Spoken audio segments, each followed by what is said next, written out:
Well, here we go. It's Hotline League episode 167. Boy, did we have a wild weekend. And boy, are we about to have an even more wild weekend when LCS finally returns to the stage for the mid-season Showdown finals.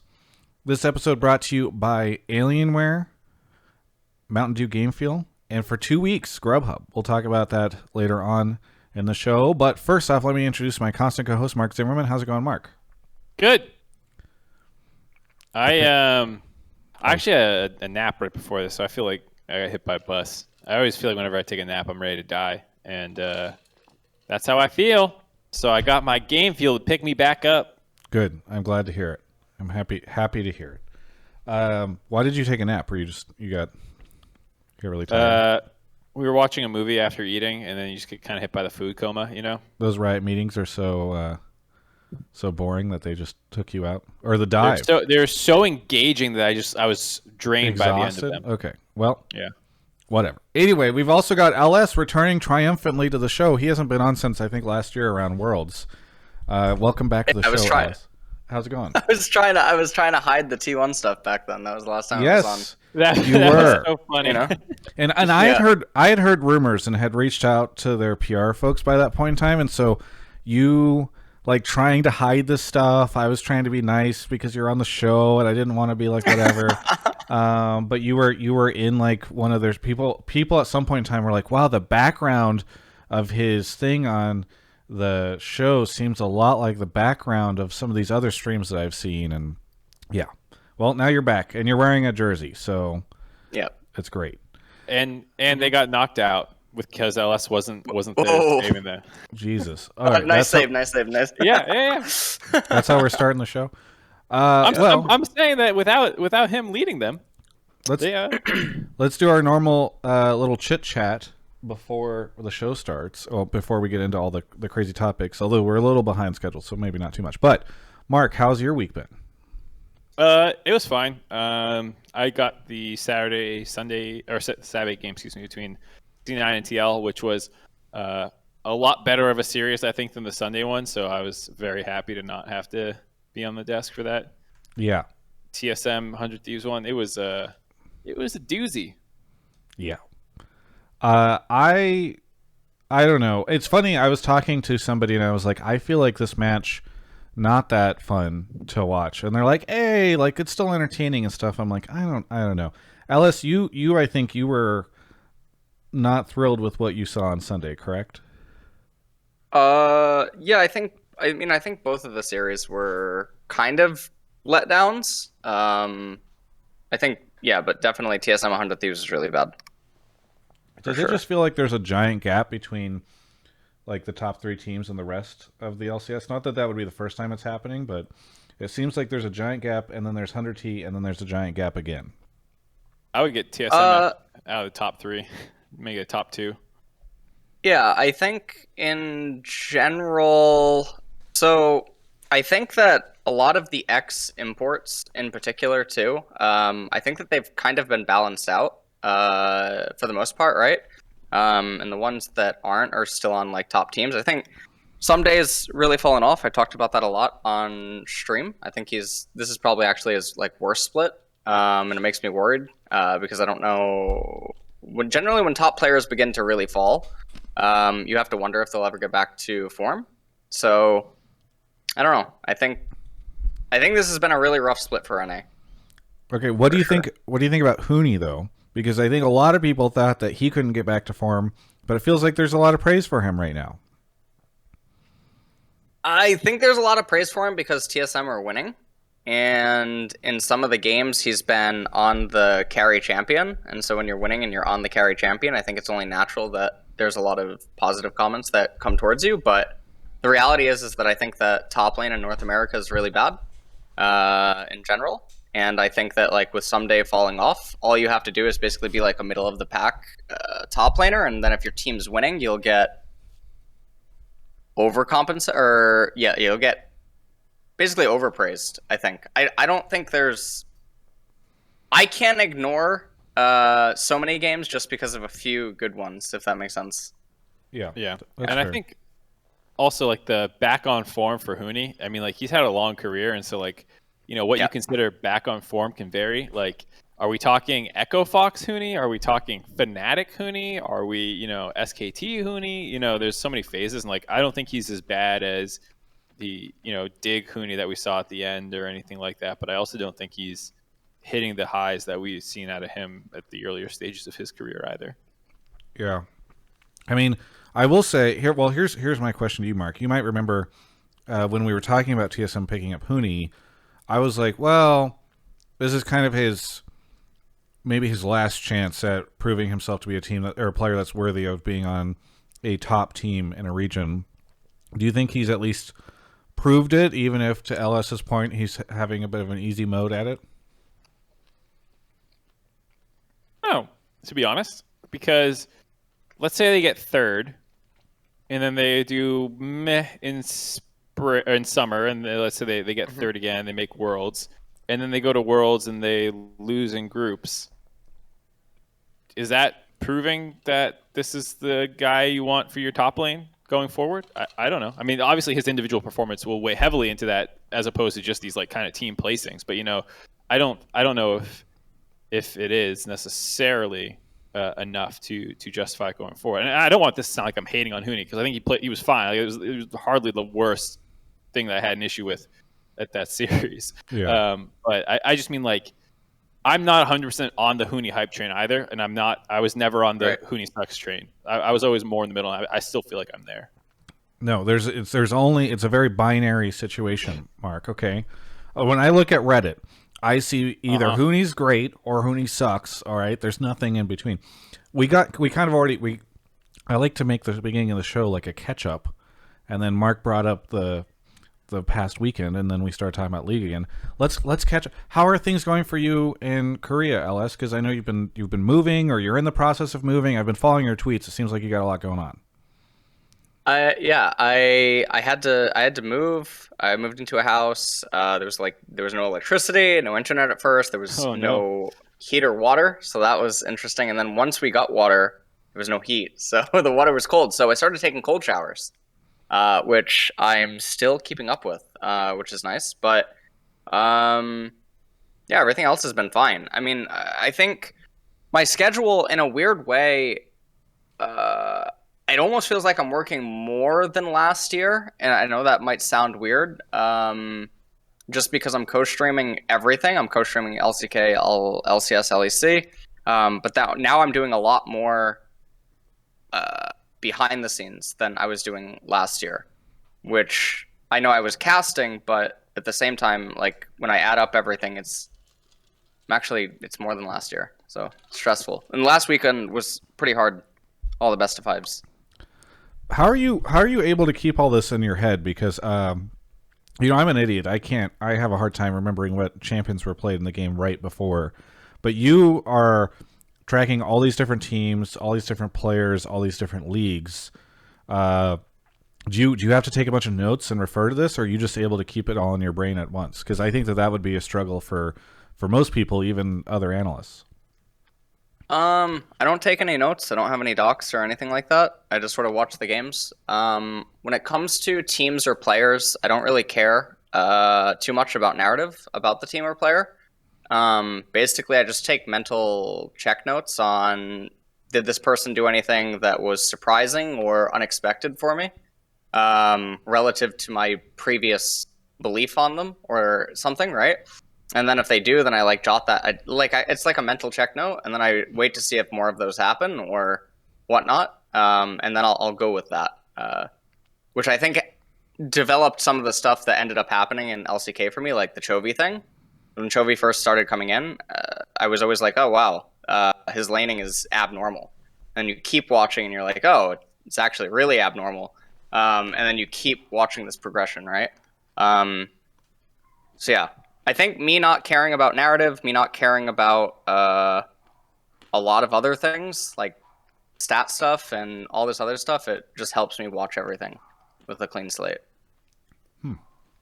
Yeah. Well, I think, I guess if you don't have to, I mean, the only thing is I do think you have to remember, even if you don't worry about narratives, you have to remember sort of like, here's what type of champions this player uses a lot, or here's like the type of player they are, and even just keeping track of just the way that these guys play, I think that's a lot of data, especially if you don't have notes. So Yeah. I don't know. It's crazy. Yeah, I agree. Well, let's go ahead and get into a little bit of what happened this past week. So first off, obviously we already talked about the game sum. We've got the 3 most popular NA teams in finals weekend here. Is that, Mark, is there an official word for what they call like these 2 matches combined? I guess mid-season showdown is like this weekend. Finals weekend. Finals weekend. So anyway, we've got that, which I think is really fun. We're going to see how those things go. I got in trouble, and Primal did last week. Not too much hot water, but with some people, because on Hotline League, Tom Shu called in and said that Academy, or that Riot should do more to promote Proving Grounds and Academy and Amateur. I took the opposing stance, and then very much angered a lot of people. Mark, did you see any of that stuff? Yeah, and I wholeheartedly support it. Okay, well, Mark is siding with the people that hate mob. me. But I did a whole video about that. But we can talk a little bit more because Proving Grounds is still going on, and I don't know if anybody wants to call in and talk about. We did a video today as part of my my apology letter to the people I offended, where Tim went through and talked about the 5 hottest NA prospects in LCS Academy and Amateur. So I don't know. We can. Wow, that's pretty shallow. Just smoking hot NA prospects. And then there's some conversation too about sort of the buyout situation with NA Academy players. Some other show had Alorum on, and they talked about buyouts, and there's a conversation right now about if Academy buyouts are too high, because I guess there's some players that are going to Amateur instead, because they don't want to go to Academy because they worry that they'll have to sign a contract there that will force them to like basically end up in Academy prison or contract prison or whatever you want to call it. So I think that's interesting. Is there anything else North America centric, as Hotline League tends to be more North America centric? Sorry for LS fans that are aware of every league in the world, including Brazil and Turkey and CIF. They want to hear about how G2 lost to Mad. Yeah, not covering cool. it. If somebody wants to call in about that, I mean, honestly, I'm down. Isn't that what they always do? Isn't this just their thing? I mean, they do tend, the last 2 playoffs they lost in the upper bracket and they made a lower bracket run, but they were 3-2s, and like, I mean, maybe I guess we can just talk about it now. Like, they were kind of those kind of series where you're like, oh, they trolled a little bit. Like, they made some bad decisions over the course of the series that let a game get away that they shouldn't have lost. And that's usually how it felt. That it was close. You could still argue they were the better team even though they didn't win. This time it just looked like Mad was the better team, and there were like actual player getting beaten consistently. Like there were legitimate problems that they were having. You could talk about their drafts maybe not being great. So like I thought it was a pretty different feeling loss than some of the other ones. Well, LS, I know you were co-viewing it. So what is what is your assessment? Do you think G2? I mean, everybody just assumes they go to MSI, right? Is that no longer a safe assumption? I'm worried, but generally, so one of the things that's interesting about G2 is when I remember watching them last year, or even in other tournaments, generally after they lose, they dial back. And then I still think that Spring Finals versus Fnatic, G2 versus Fnatic, I think that's probably in my top 3, if not just my favorite all-time League of Legends, like drafting plus gameplay. Like including like Korean teams and everything else, right? I really liked that. And I think that they can probably just do something like that again. I really hope G2 goes to MSI. As much as I like Rogue, and I think that Inspired's like the best Western jungler, and I think that they have a lot of potency with their drafts and champion pools and stuff, I think only G2, realistically, if they're on form with good drafts, could take games off of Korean or Chinese teams. And so I'm really hoping that G2 goes to MSI. I think that this past weekend, they set themselves up for failure in draft a lot. And I thought Wonder's picks in particular were by far the most egregious. Because I think they constantly had leads headed into R4, where opponents would blunder, or Mad would blunder on R4, red side 4th pick. And then consistently G2's B4, B5 was just atrocious. And it would completely throw their draft away. But then they showed their tendency to get really reckless when they had advantages. No Because there pun was intended. definitely some free games. Yeah. So that was my assessment of the series. Well, I'm excited to see. I mean, the nice thing for LEC and I guess maybe having G2 is they always know how to make their it feel like it's very interesting up until G2 just ends up winning again. So I guess we'll see. But I'm excited to keep an eye on how stuff goes for them this weekend. Mark, anything you guys talked about on the dive that we can just steal for this show right now that I'm forgetting that happened in LCS? I think you've already ripped off most of the major beats. Okay. Yeah, I mean, I'm sure we'll have a lot of people with takes about how like TSM is going to win everything this weekend, about how Team Liquid are a bunch of frauds and they've always been, about how Cloud9 is going to win Worlds this year. We've got all sorts of fun stuff given the matches that we have waiting for us this weekend. So maybe we can hop into the calls. Mark, you want to give a quick spiel since we might have some LS fans here that are not used to the show? Yeah. If any bandwagon fans are here for the first time, here's how the show works. It's a live call-in show, so you can go ahead and join Discord, which I just spammed in Twitch chat. Once you get there, go ahead and join the Pleb Topics or the Pleb Calls voice channel or Pleb Calls 2. Please mute your microphone once you get in there. Once you're there, go post your topics in the Pleb Topics text channel up above. Try and phrase it in a way that you can make a little bit of your argument there, but don't make it too long. Ideally it is a take, so you're not just picking our brains, but with LS on, obviously. So questions are appreciated. If I like your topic, I will pull you into the waiting room where you will hang out until it's your turn to come on air. We'll do a quick mic check, make sure you sound fine, and then when it's your turn, you'll come on and we'll discuss your topic. Very good. And if you are a sub, first off, thank you for being a sub. We got a ton of subs that were gifted earlier, but be sure to link your Discord with your Twitch so you can get access to the subtopics channel, which tends to move a little slower. And so maybe it gives you a bit of a better chance of getting on the show. Also, as Mark is pulling callers, I'll do my thing that I sometimes forget to do, which is to mention that it has been 2 months since Riot has refused to comment on the import rule stuff, as I've asked some questions about it. So we just do the tracker, the Riot import rule question tracker, and it's been about 2 months. Next week it'll be 2 months and an extra week. Very exciting. While Mark is still grabbing somebody, some big shout outs to some subs in the chat. Lady Sky, Sexy Brioche, Tom Shu, Nerdy Cat Owner, D9, who gifted 25 subs, Ali, Meki, Digibaku, J Shrode, Ghost Han, St. Louis Slayer. And Ghost Han gifted a sub to LS. That's nice of him. We got some more. I'll get to those soon. But first off, we've got Grand here. Grand, where are you calling from?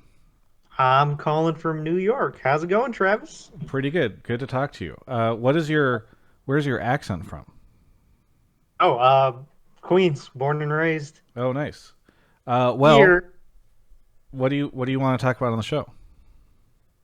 So my take is that C9 Fudge is looking quite nice. To be perfectly honest, I didn't think that he was going to be that good when the split first started, especially in the lock-in tournament. He didn't look that promising, but as like the games went on, you could see like steady improvement from like game to game to game. Like you can see like his lane mechanics were solid. He wouldn't like blunder like the micro aspects of like the champions that he was playing, like when he was playing Camille, when he was playing Renekton, like he's doing well on the carry picks, and whenever he was on strong side, like he's setting up his position to get a lead in the lane properly, and it's just up to like the execution of like Blabber to like dive the opponent or whatever to get him from point A to point B. And like you can see from like week to week, like Blabber is just getting, Fudge is just getting better and better. So coming to Saturday, when the very first game we got to see Renekton versus Urgot, where Alfari got the counter pick. Wait, did he get the counter pick? Yeah, he counter picked that. Yeah, he got the counter pick. They just absolutely trash canned and like nullified Alfari in that game. Like the strongest point of TL and where TL usually gets their leads from was just destroyed, and like TL was just on the back foot, like starting the series off. And my take is LS like basically picked up on Fudge way before anybody else did. He was on C9 Academy's team, and basically, like Ellis was like one of the ones that was like hyping Fudge up to get him into an LCS team. If C9 wasn't going to bring him up, like get him onto an LCS team, and C9 took the gamble of trading away Licorice for Fudge, and it looks like the gamble's paying off. Where Fudge is a solid pick, and this is it seems like more teams should listen to people like LS or Dom or others who are like high rated solo queue players who also have a mind for. Well, I really like strong- that as you were saying that bit about LS, I just look over and LS is just casually sipping his straw as you're like, yeah, LS, he did pretty good with this, playing it cool. No, I mean it's true. I think. Well, first off, I think it's true. It does seem as though, as much as the community wants to be like, hey, Fudge sucked in lock-in, and now I will just decide that he sucks forevermore, he's increasingly getting accolades from analysts, broadcast folks, personalities, etc. And it does feel like he's starting to at least turn around the sort of, I don't know, reputation that he got for himself very early on this year, with at least some people. So before I throw it over to LS for his victory round, let me ask Mark, what do you think of Fudge, especially given his performance this past weekend? I think he's been good. This is a section where we had on the dive a little bit. We were talking about this. A caller asked, because we do like a little, listen to audio messages. Someone had asked, like, if you're going to do a playoff power ranking, where would you put Fudge? Which is just like it's a little bit of a weird question with playoffs. Some people have only played 2 series and only have had 2 opponents and lower bracket and stuff. But I mean, he hasn't been outperformed in either series so far. He had good counter picks into Someday, basically beat him, and did play weak side Scion a couple times, same in this series. But when he was more on the strike side with the Renekton Italy game, they gave Alfari the most deaths he's ever had pre-15. They camped him and killed him a bunch of times. So yeah, I mean, I probably wouldn't go as far as say Fudge is better than Alfari, but he outplayed him in that series. He had a better series easily. He's getting really good really fast. Yeah, so Raz is in Twitch chat saying, this is a wild take, give credit to C9. I disagree, Raz. Well, okay, actually, why don't we throw it to LS? LS, what do you think of this? Because obviously the caller is trying to say, like, hey, people like Dom and LS and folks have opinions that these teams need to listen to. But also, I think a lot of people would say, well, hey, C9 grabbed him from OCE and did all that stuff. So Yeah. I don't know, where do you see that? Where should the credit be given, especially given that you are one of the people that arguably could receive some? So I'll just give a TLDR on like why I was high on Fudge way before the season started. So I caught wind of Fudge last year, and when I was receiving the NA team offers, Fudge was like, when I was like theorizing like various like roster things that could maybe be put together, Fudge was, I know he was on C9 Academy, but it was one of the considerations. And prior to me like joining T1, like that was basically, that's the time frame that I'm giving, because all the offers came in August and July. So it was mostly around then. But when I did like the tier list thingy and I talked about Fudge in January and December, I had spent so much time talking with him and watching him like share screen Discord, October, November, December. And I just thought his mechanics, like I have pretty specific like things that I look at for a player, like mechanics and awareness and lane control, especially lane control. Not just like how you control it, but are you aware of like every chain reaction or chain effect that's going to happen? Because even if it doesn't immediately translate to something, I think understanding is better than knowing, because it means when variables change, you can adapt really easy. So I thought Fudge showed a really, really good mindset that not a lot of players in the West have, and I think maybe we could attribute it to his age and his he's so new to like esports and teams, so he still has like that hunger and stuff. Because I think there's physical age and then there's time spent in esports, which I like to call weathered. Like for instance, I think a 14-year-old who starts his pro team at 14, turns 19, is basically the same as a 19-year-old who turns 24. I think they're equally weathered. It's like almost like a mindset-wise. fuse that we're burning out as we Right, start right, burning, right. and you're like, Right. how long until Yeah. they decide that actually they'd rather go to a rave than be playing these Yeah. games? So for Fudge, I think he has a lot of upside, and I think even when he was having like rough stuff on in the split, I thought Reddit and a lot of people were inaccurate with what was happening in the laning phase. Because there's a lot of chain reactions that again are going on depending on like what's happening with junglers, what's enemy top laner, what's matchup, and all this other stuff. So I thought the criticism was kind of unfair.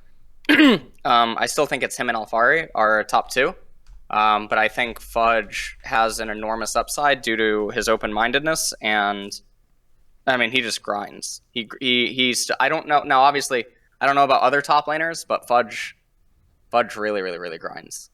So it's I think it's good. I think Fudge will be very, very, very good. And the fact that he's resident, right? Yeah. As Yep, OC, he's- technically, yeah. I mean, Yeah. he's probably the most valuable top laner, I guess now. Yeah, in NA. He's like that good kind of cocky. Like he knows he's good, and he doesn't take like the criticism to heart. He just like plays his game and just gets better and better. Yeah, I Yep. mean he's definitely one of the things I have enjoyed so much about talking to him is like he set himself up as like the biggest fucking target before the start of the split. Then he basically got shot a ton, essentially because of his lock-in performance. And I think oftentimes what that does to a player is like it overwhelms them. You know, they start to crumble. You start to see them like halfway through the split. It's like, oh, by the way, we're gonna bring in our academy top laner for a little bit. But instead, he did such a good job, I think, of sticking with like his own confidence in himself, getting better. And I also want to give credit to his teammates because I have interviewed so many of them, and of course, like, hey, you know, like, let me ask about Fudge because everybody talks about Fudge. And these guys have done nothing but defend him, talk about how much they believe in him, talk about, hey, you know, like the narratives that are around him are not necessarily fair. And I think that actually has gone very well because often that's people, you know, we've heard this before. I think Mark will believe, I'm sure Ellis has heard it too. Oftentimes teammates can see one of their, you know, players can see one of their teammates getting shit on by the community and analysts and everybody, and then they just start to believe it and buy into it and dog on that person, and they don't want to be playing with them or whatever. And so it's so cool to see the C9 players instead just really hard commit to Fudge throughout the whole year. One of the things I want to chime on, by the way, about Fudge that I mean it's pretty public, right? Because he comes on the co-streams, he does like the winners interview memes, and like he's on co-streams for LCK and LEC and whatnot. I think it's really, really, really big that Fudge is the type of teammate or player that will openly despise like certain champion picks, but he'll play it if it's what the team wants, even if he doesn't agree with it or like other stuff. I think that's actually huge. Because it gives him, because so many players are steadfast in not wanting to play certain champs, not wanting to do certain things, not being malleable, not being flexible. And that can really harm stuff behind the scenes, which fans and other people never really get insight into. But he'll just do whatever, you know, to make things go as smooth as possible, so long as he doesn't think it'll compromise anything. Like lower the chance to win, if that makes sense. Yeah, for sure. I mean, like there was I forget which stretch of the season it was. It was pretty early on where he played like 8 Gragas games or like 7 Gragas games in like 10 games or something. And like I don't think many top laners want to do that. So you got to imagine that was a more team-oriented decision. So like, yeah, it's good to see someone being willing to be like, all right, I'll be, you know, the weak side guy. I'll be the one not getting much help for a little bit right now. And then when he gets his champions, he actually stomps pretty hard. But Yeah, back 'cause to he's- the caller's original question, LS. What percentage of Fudge equity does Cloud9 get versus LS get? What is the investment, the credit, the payout now that his stock is paying dividends?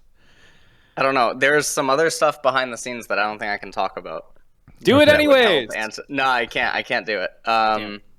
Yeah, there was many combos that were had that I was inquired about, or I was Oh, so when it came to stuff. unironically, I would say that that's I mean, I don't know what these conversations were, so I'm assuming that this is like at least some sort of due diligence done by C9, which is something that I feel like doesn't always happen with teams when they're making roster decisions, is actually reaching out to people who have played with him, who know him, and interviewing a little bit to get like the scoop on this player and not just going based off perception. And I think that's something that doesn't always happen when it really really should. Yeah. Yep. Grand, you were trying to say something? I was just gonna ask, like, how many teams like come to you for like roster consultations? I wouldn't Ballpark. say teams specifically. I wouldn't say teams. I would say players do it, or like pairs of players will do it. So like, Uh, what, like players making decisions on whether or not to go to a team, or like orgs building around a team and like both. players. I mean, I make it pretty known that I won't tell players what each other say.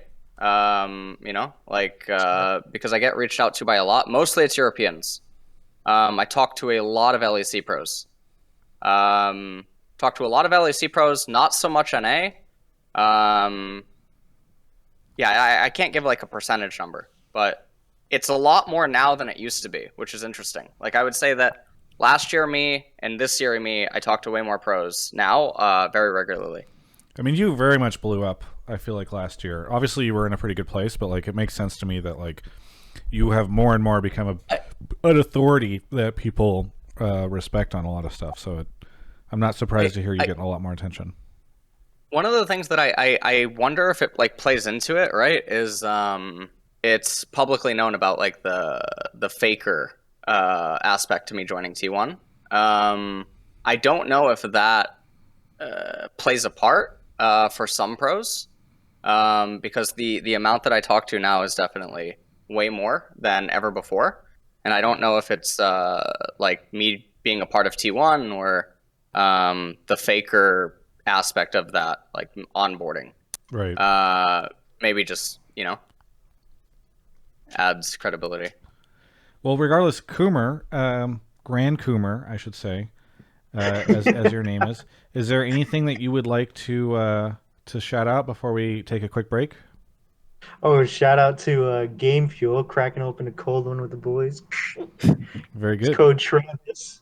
Shout out to the LS co-stream. Shout out to the Dom co-stream. Shout out to the Dive with Mark and the boys. And that's about it. Very good. Well, again, I tried to avoid saying your name, but I couldn't by the end of it. Thank you so much, Grant, for the call, and we'll catch you next time. Thank you. Bye-bye. Whoa. And just in that moment, Grubhub Gaming gives 25 subs to the channel. We're gonna talk about Grubhub in just a little bit, but first off, we have another sponsor that we're chatting about tonight, and that sponsor is Alienware. They support so much of what we do here, and I really appreciate all the support that they've given us. They have a bunch of cool stuff that they are showing off right now. I can't. They've got some cool stuff in the pipeline. I've heard about. I can't say anything. I get in trouble. But one of the biggest things I've been talking about, obviously, recently is the Cherry keyboards that you can now get as an upgrade in their notebooks, which is the first time that you can get these gaming. You can get a gaming laptop with these Cherry MX ultra low profile mechanical keys. Really cool that they're doing something like that. It's something that's been in the works for 3 years. And they compare it, by the way, to the doors in a DeLorean sports car. That's how that switch looks for those that are familiar with, of course, the DeLoreans. But anyway, I've got a great way for you guys to learn more and see sort of some graphics on the way this stuff works. If you go to alienware.com/Travis, up at the top, there's a big banner. You can click it. It says like Alienware and Cherry. You click it, and then you'll be able to see diagrams and a bunch of information on the way that they've created this keyboard situation, and being able to bring Cherry key switches to Alienware notebooks for the first time ever. So pretty cool that they're doing that. And there's some other information there too you can check out. But yeah, be sure to check that out whenever you're taking a look at the Alienware stuff. And again, thank you to everybody who's been tweeting the fact that they've purchased Alienware products. It's always really helpful. We put all that stuff over there. And yeah, as Proteus West in the chat says, Travis fans are very supportive of the sponsors. That is very, very true.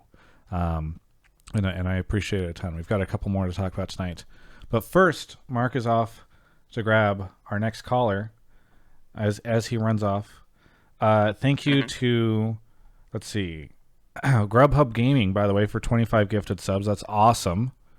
We're doing a giveaway. I was going to promote it whenever we get to them, but just as an aside, !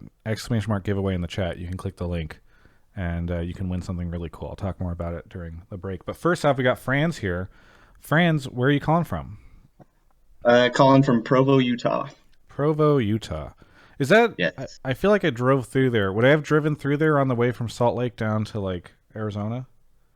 Yeah, possibly. Just down the 15 south of Salt Lake, like 45 minutes. That's not the. Yes. Okay. Yeah, I did go through there. The BYU college town. Yeah. Okay.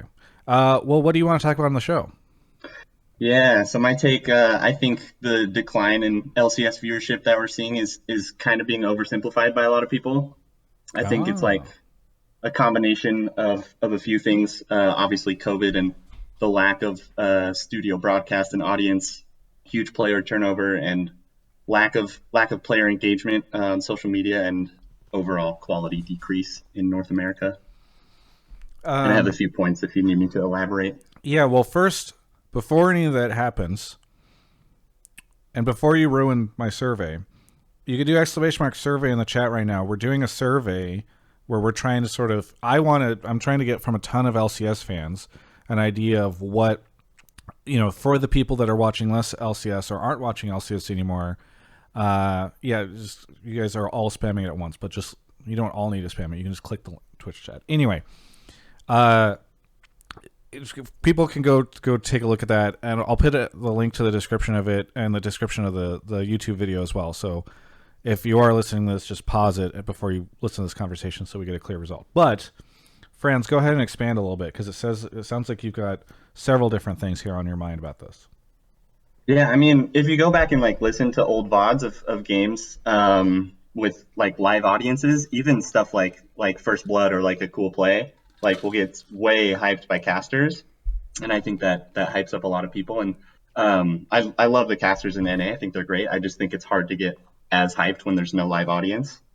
I think a few really good examples recently of player engagement and garnering some of the possible fandom in NA, Vulcan, Spica, and Demonte interacting on Twitter and just doing stuff really simple stuff, just posting memes is gets them way more fans than some people who are just silent and you never hear from. You don't even know that they have a personality. Older examples, people that streamed a lot and talked a lot, like Reggie and PewDiePie, Dyrus, Hotshot, all those people were a big reason why people just loved to follow them. They had big personalities, and it was a lot more fun. And then the quality decrease, I think sometimes there's a revisionist history based on the NA EU rivalry. There's been a few times where NA has been considered as good or sometimes better than EU. We usually collapse at Worlds, but competitively, you mean? I mean, I feel like that was several years ago. It's been a while since we could say that, but yes, I do remember. I think those are the times he's referencing. Is that the 2018 Rift Rivals or whatever it was? Right. Yeah. 2017. Yeah, exactly. 2017 Rift Rivals, TSM I think only dropped one game to Unicorns Love and then swept them in the finals. 2016 MSI with CLG going to the finals was really hype. Even 2015 TSM at IEM was really cool, even though they collapsed their Worlds that year. And then obviously, yeah, 2018 C9 semifinals at Worlds. It seemed like spring NA, spring 2020 NA, like really got really bad. With C9 just, murdering everyone, and then MSI being canceled due to COVID. It was really like a huge hit to the scene because they couldn't perform internationally, and then they collapsed and didn't even go to Worlds. And TSM won that split, but the famous 06 performance at Worlds kind of hurt us as well. So I think like 2020 took a huge dip in play, and that had a big effect on viewership. 2019 even Liquid went to MSI finals. And so since then, I don't know if we've recovered yet. We'll see with how C9 potentially does MSI this year and Worlds. But yeah, I think those are the big ones. I think fan engagement is really big. I think just posting on Twitter just a few times a week even would help a lot. Well, I guess I can dive in on this stuff first. Again, I'm hoping everybody has taken the survey by the time they're listening to this, because I'm going to tease a little bit of the results. But we ask a lot of questions in that survey, and I think one of the things that I have heard over and over and over again is that it's NA's poor performance at international events that is making people watch less.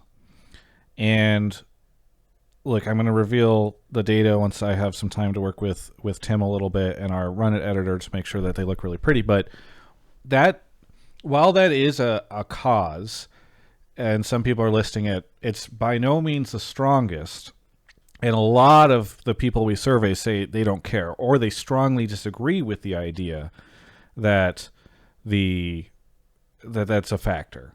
And what we frequently see in these results is that people are actually saying, and by the way, they also, like a lot of them, I thought there'd be more concern about the broadcast because so much people have shit on the LCS broadcast. That's not it very much either. What it does seem to be is people feeling that there's not great narratives, and people feel like there are not players that they care about and they want to root for. And I think some of that goes to what you were saying, Franz, with like the Twitter and just like the players not being social. But I also just think there's like a lack of like us explaining why these people are folks that people should care about. And I think a lot of that, as much as I think the broadcast doesn't deserve flame for like as much flame as they get for people saying like, oh, this section is cringe, or like Mark Z is so cringe in this like countdown segment where he's whatever. Yeah, I agree. Some of those are cringe. Most people don't care. The bigger thing is, I think the broadcast, I think, should be faulted for, and I think a lot of us, teams, myself, others, should be faulted for not doing a good enough job of making people care about this next generation of players, and for finding the interesting stories. Like, I have this interview that I put out today with Sven where he's talking about how he does feel like Team Liquid is a rival for C9, and the top comment in that thread is something like, oh, I wish that the rivalries in LCS were not just who are the two best teams right now. I actually think there's a lot of reasons to consider those two teams rivals. Jensen leaving to go to Team Liquid, Sven disrespecting him with like the height joke a while ago, the fact that these guys have met in a ton of best of fives over the past several years, and this is the first time this past weekend where C9 beat TL in a best of five in like several years, I believe, based off of what we were looking at earlier today, Tim and I. There's a lot to talk about there, and I just don't think we've done as good enough job of really painting those pictures. So I do agree with some of it. I don't necessarily think that the audience changes that much. I don't think that we're going to get like way more viewers. I think LEC has done significantly well without an audience from a viewership perspective. There are Twitch viewership, YouTube viewership. A lot of the stuff has been up over the past year because people are not going out. Instead, they're staying in and watching stuff. So I heavily push back on the COVID narrative. Like, COVID is an issue for LCS and my viewership is down. But I do think that like the player turnover, the lack of narratives, the lack of building up new personalities, I think that is probably our core problem. So there, I've gone on my big rant, and I'll talk more about that when I do a dedicated video. But Mark, Ellis, I don't know if either of you guys have things you want to chime in on this stuff. I think about this a lot because I've been a part of 2 esports deaths. So this is a really big anxiety for me, and I'm someone that generally likes to plan a lot in advance.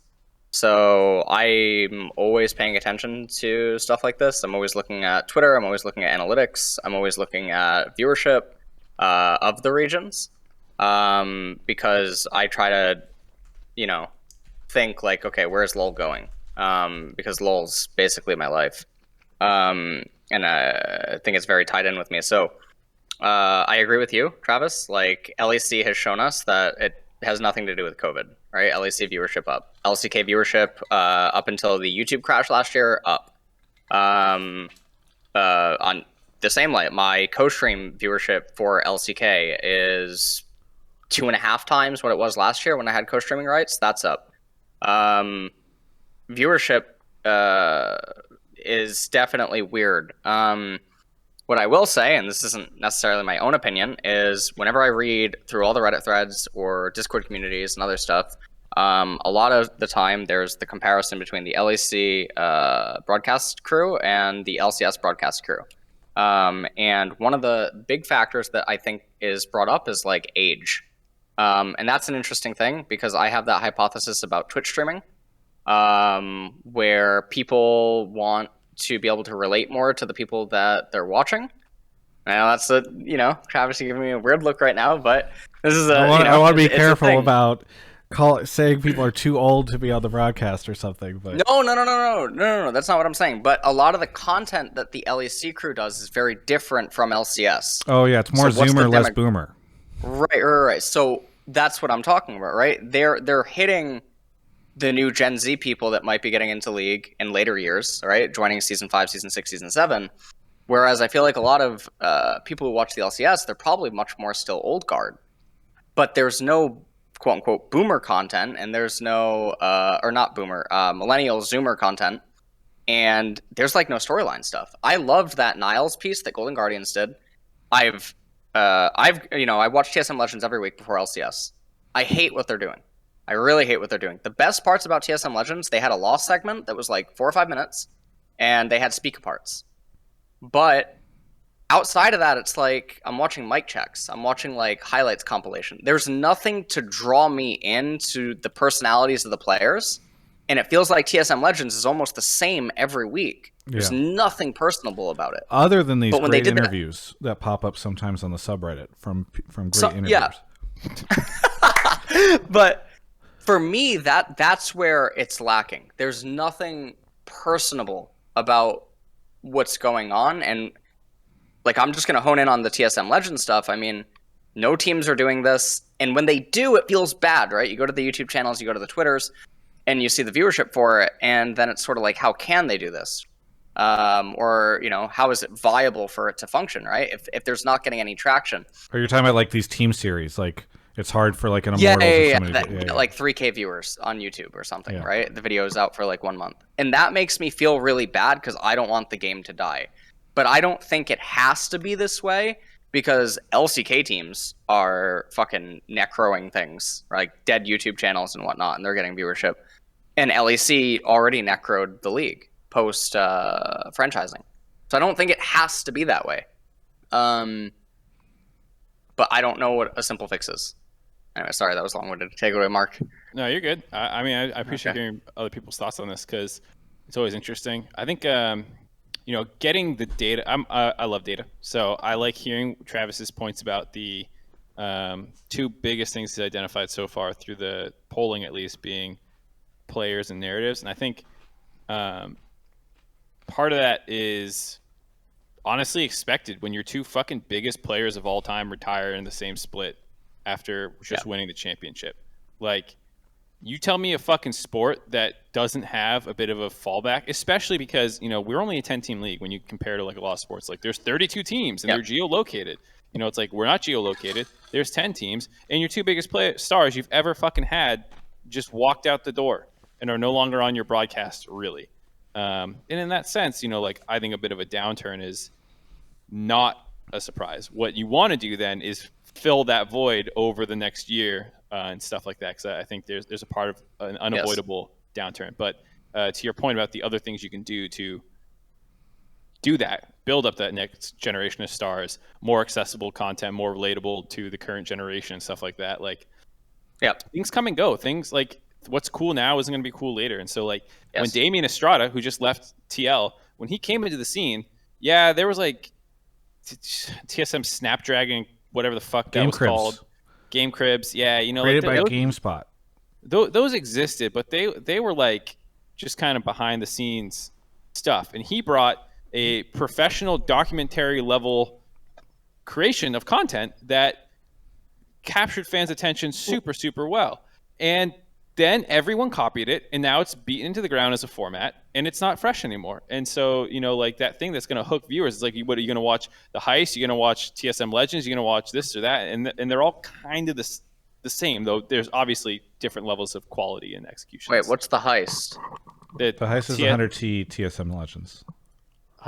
It's They have one. Yeah. Yeah, they have a rebirth. So you might have had a hard time finding it, LS, because they split esports content off of their main YouTube channel this year, which has made it harder to find some of their stuff. It's ironically the same thing LCS did. So it's like they have a 100T esports YouTube channel. You have to go find the 100T esports YouTube channel to find the Heist. But okay, that's bad. I didn't even know it exists. Like I don't know how that's possible. I look at everything. They tweeted it. It gets referenced on the broadcast, I think. Like it. I mean, it's out there, but yeah, I think it's just hard for. And if you go find, I mean, for NA, it's getting decent views. I mean, it is to be fair. Even though I didn't want to criticize the quality or anything like that, it is one of the better ones, and I think they are. You know, like the team that makes that are really good. But I just mean that the concept itself is nothing new, and it felt like for a period of time following 2016 onwards, every top team basically made the same video but for their team. You know, the only thing I want to push back, Mark, on is the Game Crib stuff. I mean, full disclosure, I worked for GameSpot at the time. I haven't been paid by them for years, and so this is not born out of that. But here's the thing. Damien came in and brought like a very professional production to the show and had like a budget, had multiple people, and he was able to outdo what Game Cribs was because GameSpot was just giving one poor man some cameras and then telling him to edit and turn around within the same week. But one thing that Game Cribs did really well, and we don't have any of these episodes anymore, was the crazy shit that would happen where like Chaox would call Dyrus and say that, or Dyrus, I think Chaox told Dyrus, "You are dog shit on the ground," if you recall that. And there's the scene of like Chaox crying and leaving the house when he gets booted from the team. Like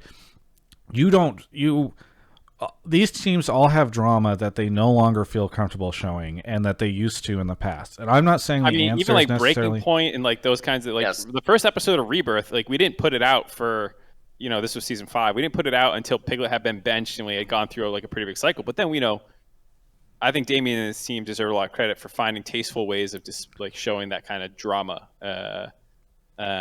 that sucks people in. I mean, like, yeah, I know it's not positive for the team, like mentality in some ways, but like at the end of the day, people care about the human element a lot more than I think a lot of the like hardcore fans admit. Like the people on Reddit and stuff obviously are more gameplay oriented, but the average fan really does care about the human component a lot. Well, and so like Raz is in the chat saying, "How's that a positive? Take that shit out." I don't necessarily think that we should have that stuff in, or at least we shouldn't show it to the level that we did back in the day. But I think it's really important to point out when we say like, wow, these shows are so boring now. Well, yeah, because part of the reason they're boring is because all the players come in and they're like, as we face off against TSM this week, it's going to be really difficult. I've been struggling really hard lately. I've been doing a bunch of solo queue. I'm going to try to turn it around. And then like some behind the scenes footage of the players like feeling sad when they lose or feeling happy. Like, again, I'm not saying we need to go back to what it was before, but you can't pretend that shit was not like part of the reason it was very engaging and really interesting and stuff. The old stories about Dyrus lighting the house on fire with the microwave and like Odd One getting scurvy. Like there's just this stuff. Like the scene has matured, and with that maturation has come like less drama, less stuff getting out there, etc. I mean, we hear drama behind the scenes that is like very TMZ-esque sometimes around people's significant others and all that kind of stuff. And like, I don't think that stuff needs to get out. But like, there is just a lot of stuff that you just like in the past, I think would have actually gotten out. It would have. Even the personal stuff aside, just like what happened between DeMonte and 100 Thieves, and like, was it coaching staff, was it players, was this, was that? I feel like it would have been a more drama-filled adventure in 100% the old days. Yeah, it would have come out. Like, the closest we've had to that I can think of is like people calling Licorice a snake because it got out that he was the one that was, or one of the people that was like, I don't feel like playing with Sneaky. And like, then all the Sneaky fans came after Licorice, And you know what? It sucks that, Sneaky's not in the league anymore, because that would have been some hype fucking matchups whenever they played against each other. Yeah. I guess it's true.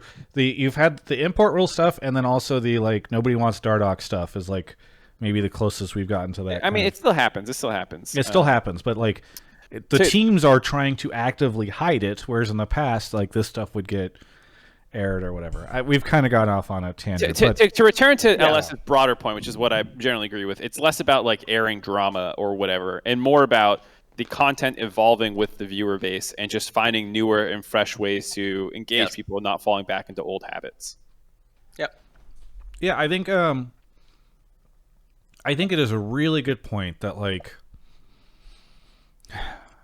a lot of these shows show the team, and a lot of the content shows the team, and it's like this is about their struggles in the league and how they're going to try to win. Which, when that's what's being talked about in the broadcast, when that's what's being talked about in the Reddit threads, when that's what's being talked about in the co-streams, etc., having more of that is less interesting than like, holy shit, this player gave up so much to be part of this league, or I mean, I know in China and Korea, there's a lot more on like, oh my god, this player just had his like girlfriend and him just broke up because he decided to go pro, and like now that's going to impact his ability to compete or whatever. Again, like I get a lot of stuff as personal. I'm not trying to say that we need to create like an esports TMZ or something, but like you do get a lot more of the personal stories, and I miss that. Franz, yeah, we've gone off on this tangent. I really appreciate the call, and I think you've raised some great points. But is there anything that you think we're missing? No, I think those are like. Yeah, those shows like TSM Legends, as a viewer, I appreciate it more than not doing it, even though I do agree, like, it's been repetitive since they started, I think, in 2015. But, like, yeah, the segment on Lost was really good, and I think there's an onus on the teams and the broadcast. But I also wish, like, I don't know, maybe if orgs or if the broadcast could give some, like, social media training or something like that to the players, where the onus could be on players they used recognize. Yeah, I mean, like, if they just said, do some of this stuff will help get you a fan base, it will help your future fans, that could even help in the future with getting sponsors and just general hype around your name. They used to do media training, and they would do a lot of stuff with the players, and they just don't do it anymore. And I think that I think Riot thinks that the teams should do it, and I don't know how many of the teams do it. So, well, I also think it's partially. I mean, I know for a fact in 2020 I was in meetings where we talked about superstar brand building and this kind of like identifying the players that want to be in and working with them to help them figure out how to elevate their social media presence and stuff. How's that going? I know. Well, I don't know, because that's not my fucking team, dude. It's not my job. I know. I was in one meeting about it in 2020 before COVID slapped our asses. So I don't know where it went from there. Yeah. All right. Well, Franz, thank you so much for the call. Anything you want to say before we move on to the next caller? Yeah, thanks for having me on. Shout out to you guys, best 3 content creators in the scene. Really appreciate you guys. Shout out to my brother Sam. I think he's in Twitch chat right now. He's in Thailand teaching English to little kids. That's doing awesome. Some good stuff. Shout out to Alienware and Game Fuel. Incredible companies. Go check them out. Thanks, guys. Thank you so much. Have a good one. All right. On to our next caller. Shout out to Sam out there somewhere in the chat. Harry Wow, Cesis Caroline, Bucks Cabaret, Dude Upstairs, Sherman, thank you for the 20 months. Avura, Gundram, Seosaf, Metal Sparty, Naked Homeless Man for 38 months, holy moly.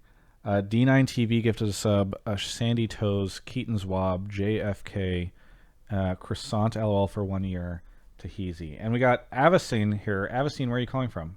I am calling from Oakland, California. Oakland, California. Well, what do you want to talk about on the show? I am here to say that I think this weekend TSM is going to 3-1 TL. Oh, we get to talk about games this weekend. TSM do. is going to 3-1 TL. Not even 3-2? I think that's a low chance of happening. It could, but I think it's a 3-1. Why are you such a coward that you won't predict 3-0? Because I think TSM has 3-1 everything so far, and this is typical TSM fashion. Okay. They've got to have that one game. So to back the call up a little bit, there's been no 3-2s this whole playoff run in NA, and I think it's because these games feel super, super draft dependent, and it's rarely like teams are trading back and forth. So if some team's going to win, I'm kind of on board that I don't think it'll be a 3-2. We haven't seen very most teams look pretty dead in the water in the draft once they start Precisely losing. my thought. And I think this is a mental game too. So the reason I'm arguing for TSM 3-1 is that I think TL is loaded with Santorin and Jensen, who are historic chokers. Santorin hasn't won anything in a long time. He's been to 2 back-to-back finals, has come short both times. Jensen hasn't won a title since 2019 when he basically was handed 2 free wins from a really weak TSM roster at the time, and then a really weak Cloud9 roster as well, we all know how that roster broke apart. I think those players really, when it matters, don't show up. I think that Huni is weak side competent enough that Alfari's advantage isn't going to be enough. I think that Lost and Sword are the most consistent part of the TSM roster and are kind of hard to roll over in lane. And Lost has kind of shown up as a pretty dependable late game carry if things go well for him. And I think Power of Evil in this control mage meta is in position enough that Jensen's not going to squash him in lane either. And then I think TSM, if they can keep Spica off of these awful turbo bad picks like Nidalee, are really positioned to work to those early dragons and out teamfight TL in these games. Before I unleash Mark and Allison, can I just ask one question? You're Sure. you're like, Jensen hasn't won anything since 2019. Yeah.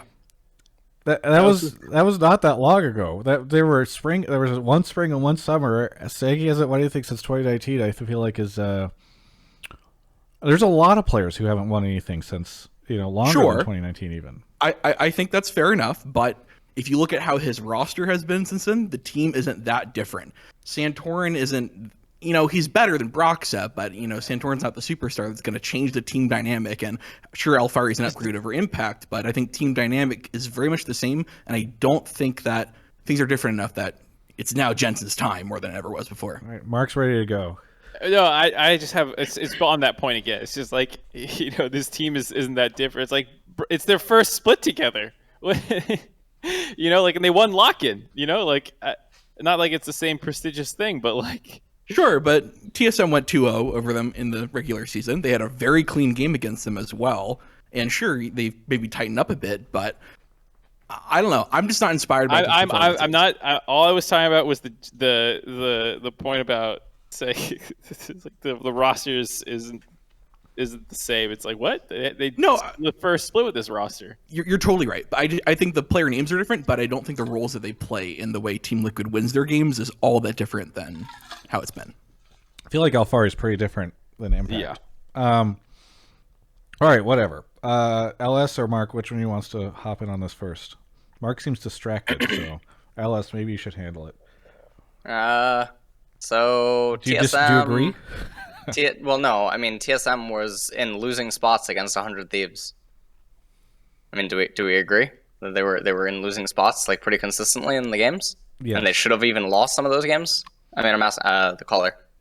Sure. No, absolutely. I think it was a Okay. pretty bad series in terms of gameplay those ways, but I specifically identified looking to those team fight wins. TSM got their advantages and they got their wins by beating 100 Thieves at these pretty critical moments by out team fighting them. And I think that if they can shore up their weaknesses with like bad Nidalee picks and the bad early dragon control, then I think they can put themselves in winning positions. I think that's kind of weird because I think 100 Thieves is one of their biggest problems is their team fighting is absolute dog shit. Ryoma and FBI do random things in team fights. I mean, some days clearing Baron wards when there's an Elder spawning. They're not poking. You have Ryoma jumping in and, you know, not flashing things. Like, 100 Thieves' team fighting is atrocious, right? But the same isn't said for Team Liquid. I think Team Liquid would hand 100 Thieves 3-0, and I don't think they would be behind in lane. I don't think they would be in losing game spots. I mean, we can't just say it's a bad series for TSM when TSM is literally a roller coaster at a theme park when it comes to their gameplay and their drafts and everything else they do. It just strikes me really weird because I don't think you'd ever think that 100 Thieves would get such winning game states against Team Liquid or even Cloud9, but somehow when TSM is literally getting bailed out by an active god, which is, you know, Ryoma, and, you know, FBI just walking up into range, getting gibbed before things, someday literally teleporting into the middle of a team fight and dying and all these other things, we somehow reach the conclusion that they're going to be in a better spot against vastly better players who are actually known for winning games when behind even due to their team fighting versus the team that really fucking sucks at team fighting. And it just strikes me as weird. To combo off that a little bit, like a lot of 100 Thieves drafts were not team fight oriented drafts. Like they were like triple marksman, range, priority based, like, you know, comps. They're not like front to back team fight or even necessarily like, you know, we're going to dive and flank and like, you know, they're not really team fight based composition. So when this team fucks up in the mid game and kind of throws the leads that their more early game oriented comp is supposed to have, then is it like the other team is like TSM that much better at team fighting than 100 Thieves, or did they just draft control mages every game and have Huni on like an actual frontline champion that didn't get shut down that hard and stuff like that, you know? Yeah, I agree with all those points for sure, and they're definitely weaknesses to point out. But I think it kind of doesn't take into account a team's ability to reflect on a series like that and practice a week and work towards those improvements. You know, we saw a TSM that one week played incredibly clean games in the regular season games. The next week floundered. The next week played well. I think that one weekend series isn't indicative of the story of a whole split and their performance and ability to adapt week to week. You know, I honestly have the kind of faith in Bjergsen's ability that, you know, he's new to coaching, but I've seen this team kind of level up. They leveled up last playoffs, and sure, you can make the argument that they had Bjergsen, you know, in the driver's seat, able to pull those miracle games back. But you know, I just see that these are players that have like that kind of clutch potential, and I have faith in their ability to kind of adapt. Okay, so I guess to chain off what you're saying, right? You're saying that like TSM has a good week, bad week, good week, bad week. I would say that it was a lot more volatile than that. They had really bad weeks, 2 really good weeks, I guess, and then a lot of very bad weeks and mediocre weeks, right? Especially with the level of NA's play being considerably weak and a lot of teams that were on the higher end gradually falling off, right? So if the argument is that a bad series against literally 100 Thieves, who it looks very, very weak, like there's a very big separation, right? Okay, Team Liquid had a lot of very good weeks, and it wasn't until they just lost the series against Cloud9. So using your own words, I mean, why can Team Liquid not take a week off and reflect and come back better when they haven't shown an ability to really lose to anyone except for Cloud9? Let me throw the caller lifeline here and ask you guys this. Sure. Okay. So obviously last year we had, and please be nice to me. Obviously last year we had TSM lose to Golden Guardians, go down into the losers bracket, almost get 3-0'd by Golden Guardians, then start to turn it around in this. Then obviously they were better the next week. Then obviously they win summer finals. They go and they get 0-6. But let's ignore the 0-6.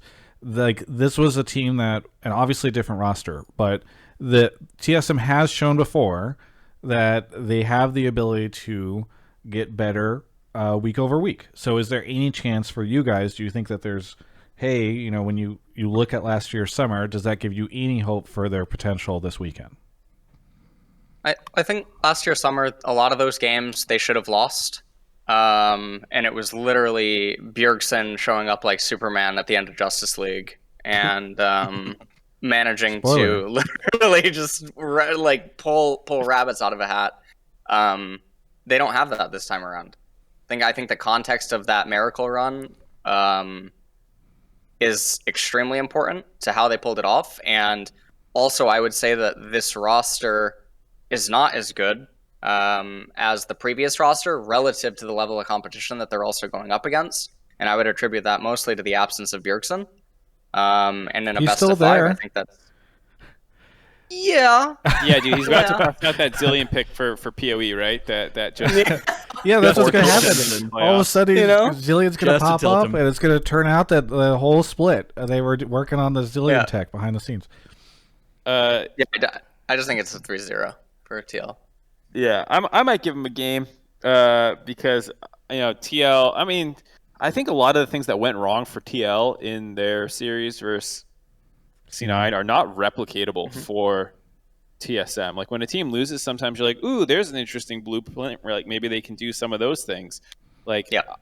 what is like other than maybe like give Huni Scion? I'm not sure. Like, what is PoE gonna start just fucking like 2-3ing Silas as soon as the enemy team locks in Seraphine for Jensen? Like, because that was a huge wrench that C9 was just like, "Fuck you, deal with this Silas counter pick."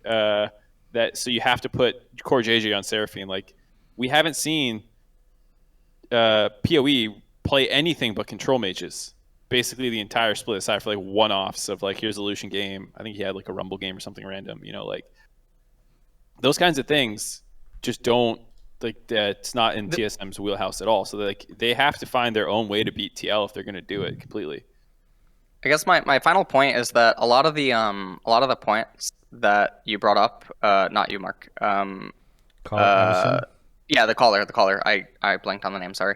The same exact things that you're saying as to why TSM can somehow walk away from the Cloud9 series or 100 Thieves series and be good for the TL series. The same exact things could be said for TL. But TL's track record throughout the entire season, their level of play, who they actually did lose to, which was Cloud9, the manner in which they lost, like Mark was just talking about, in terms of replicating it, right? That was very weird for Alfari. It doesn't make any sense. I don't think it's very logical, right? Because all the arguments that you use to support TSM's ability to improve, you should also be able to apply to Team Liquid, because there's nothing indicative of anything special. TSM doesn't draft unique. They don't do unique things. They're not ahead of the meta on even beating a calculator. I mean, look at their Herald rotations. And a lot of other things. There's nothing to indicate that coaching would actually play a part in this 1 week time span that you couldn't also attribute to Team Liquid behind the scenes. Wait, So it just doesn't make any sense, I think. hang on. We've been looking at this all wrong because we talked about the TSM Miracle Run, but you just pointed out the problems TL had this past week. So what if instead of a TSM Miracle Run, there's a TL Disaster Run, where it's actually not a situation where TSM gets better. The caller in the beginning mentioned Santorin and Jensen being big chokers. Now that's the type of stuff you just read about on the TSM subreddit all the time. But like, what if there are some issues with TL this weekend, and that's what if they seem to be faltering, they're falling apart here. Jeez. I mean, it's hard. I mean, I get that one's a lot harder, right? They lost to Cloud9. I do agree their drafts were terrible. I mean, I think both of them were Cloud9 and TL respectively, but a lot of it was very snowbally stuff. So I don't know. That could be true, right? But it's conjecture. I'm helping the caller out here. Okay, we're giving him some extra points. Ava, thanks so much for the call. I'm sorry that you're facing such resistance, but such is the plight of many a TSM fan for many years. So hopefully you're used to it. Do you have anything you want to shout out? Yeah. Quick shout outs, of course, Alienware. I would give half a shout out to Game Fuel. They for some reason won't take my credit card. It's kind of weird. It works everywhere else. Don't know why Game Fuel site won't take it, but I'd love to order a case if I could. Tweet it. I maybe will. And then a quick shout out to my good friend John Peter Valentine. He publishes fantasy novels on Amazon. I know you guys are big fantasy novel fans. He makes some great stuff. Check out the Nothing Mage on Amazon. And otherwise, thanks for bringing me in, and have a good night. Have a good night. Thanks. Night. We're going to take a quick break, actually, to talk about this week's special sponsor, this week and next week. We have Game Fuel online. I'm pulling up my notes so that I can make sure I get all their stuff. Did I say Game Fuel? I said Grubhub, right? Am I losing my mind? We've got Grubhub. I'm going to switch over to their logo right now, so that just in case I messed up here. We got Grubhub online. We'll talk about Game Fuel later.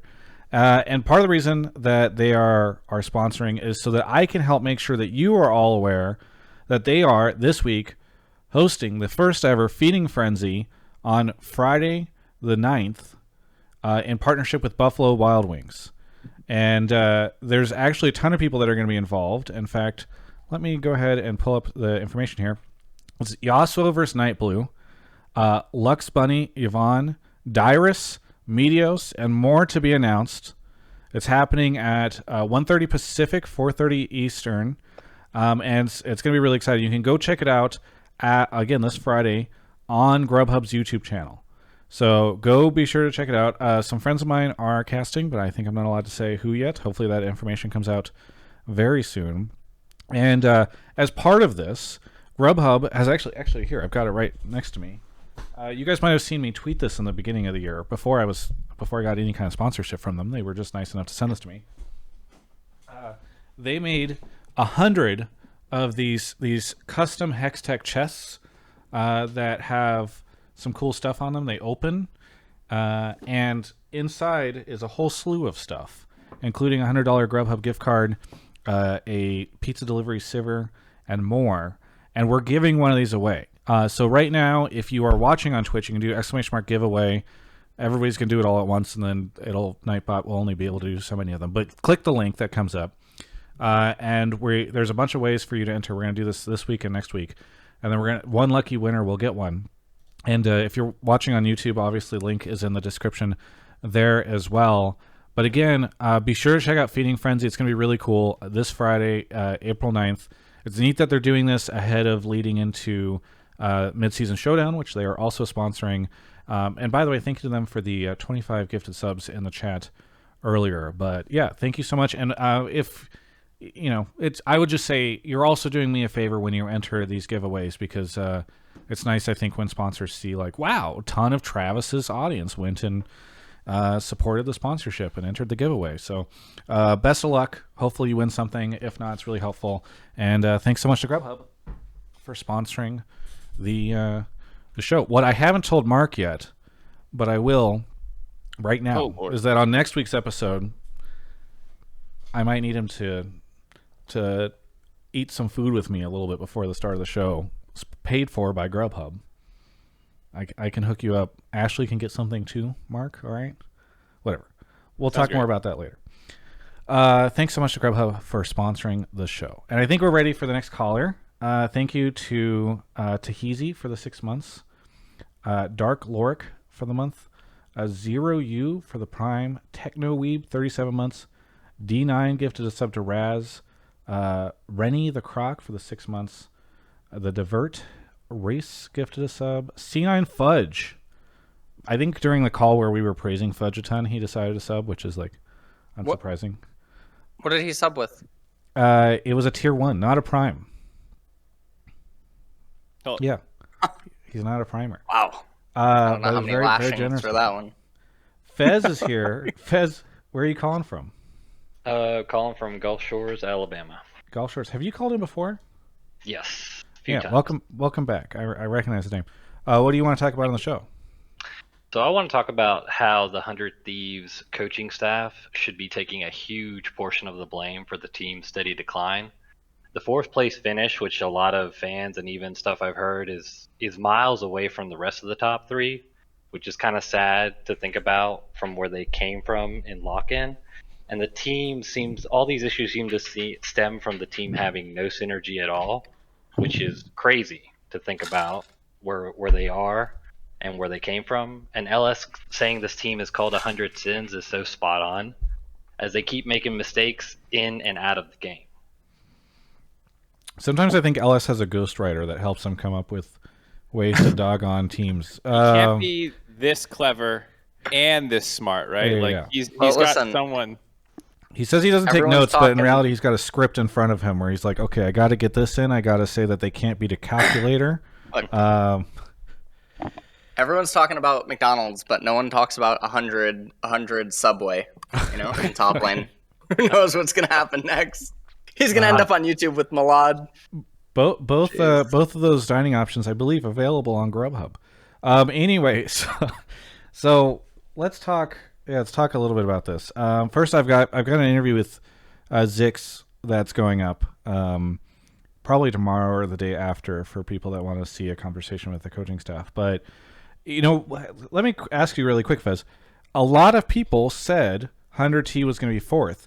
Mark on his preseason rankings said third, and that was like he was like, "Oh, I'm going big by like that was his big kind of his upset on the rankings was to put them third instead of fourth."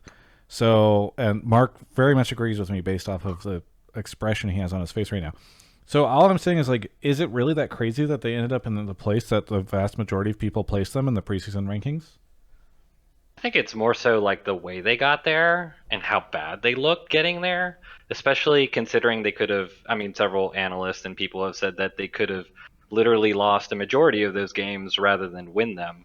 And I think like this thing between analysts and fans and all this has I have been labeling them 100 excuses, because there's just 100 excuses on why this team is not doing good and why it's okay and why it'll get better, but it just seems just like they're just doing that. They're just making excuses. Papa Smithy constantly apologizing, saying he's going to fix the issues. But like I said, the biggest thing is the coaching staff should be on the hot seat. And if I were Papa Smithy, I would be putting the hot seat on them, putting the heat on them, because it's absolutely ridiculous how good this team looked initially and how bad they looked finishing fourth. Wouldn't it make more sense to put them on the hot seat than put the hot seat on them? Shut the fuck up. All right, we got like 5 more callers to go. Okay. You know, All right. 30 minutes.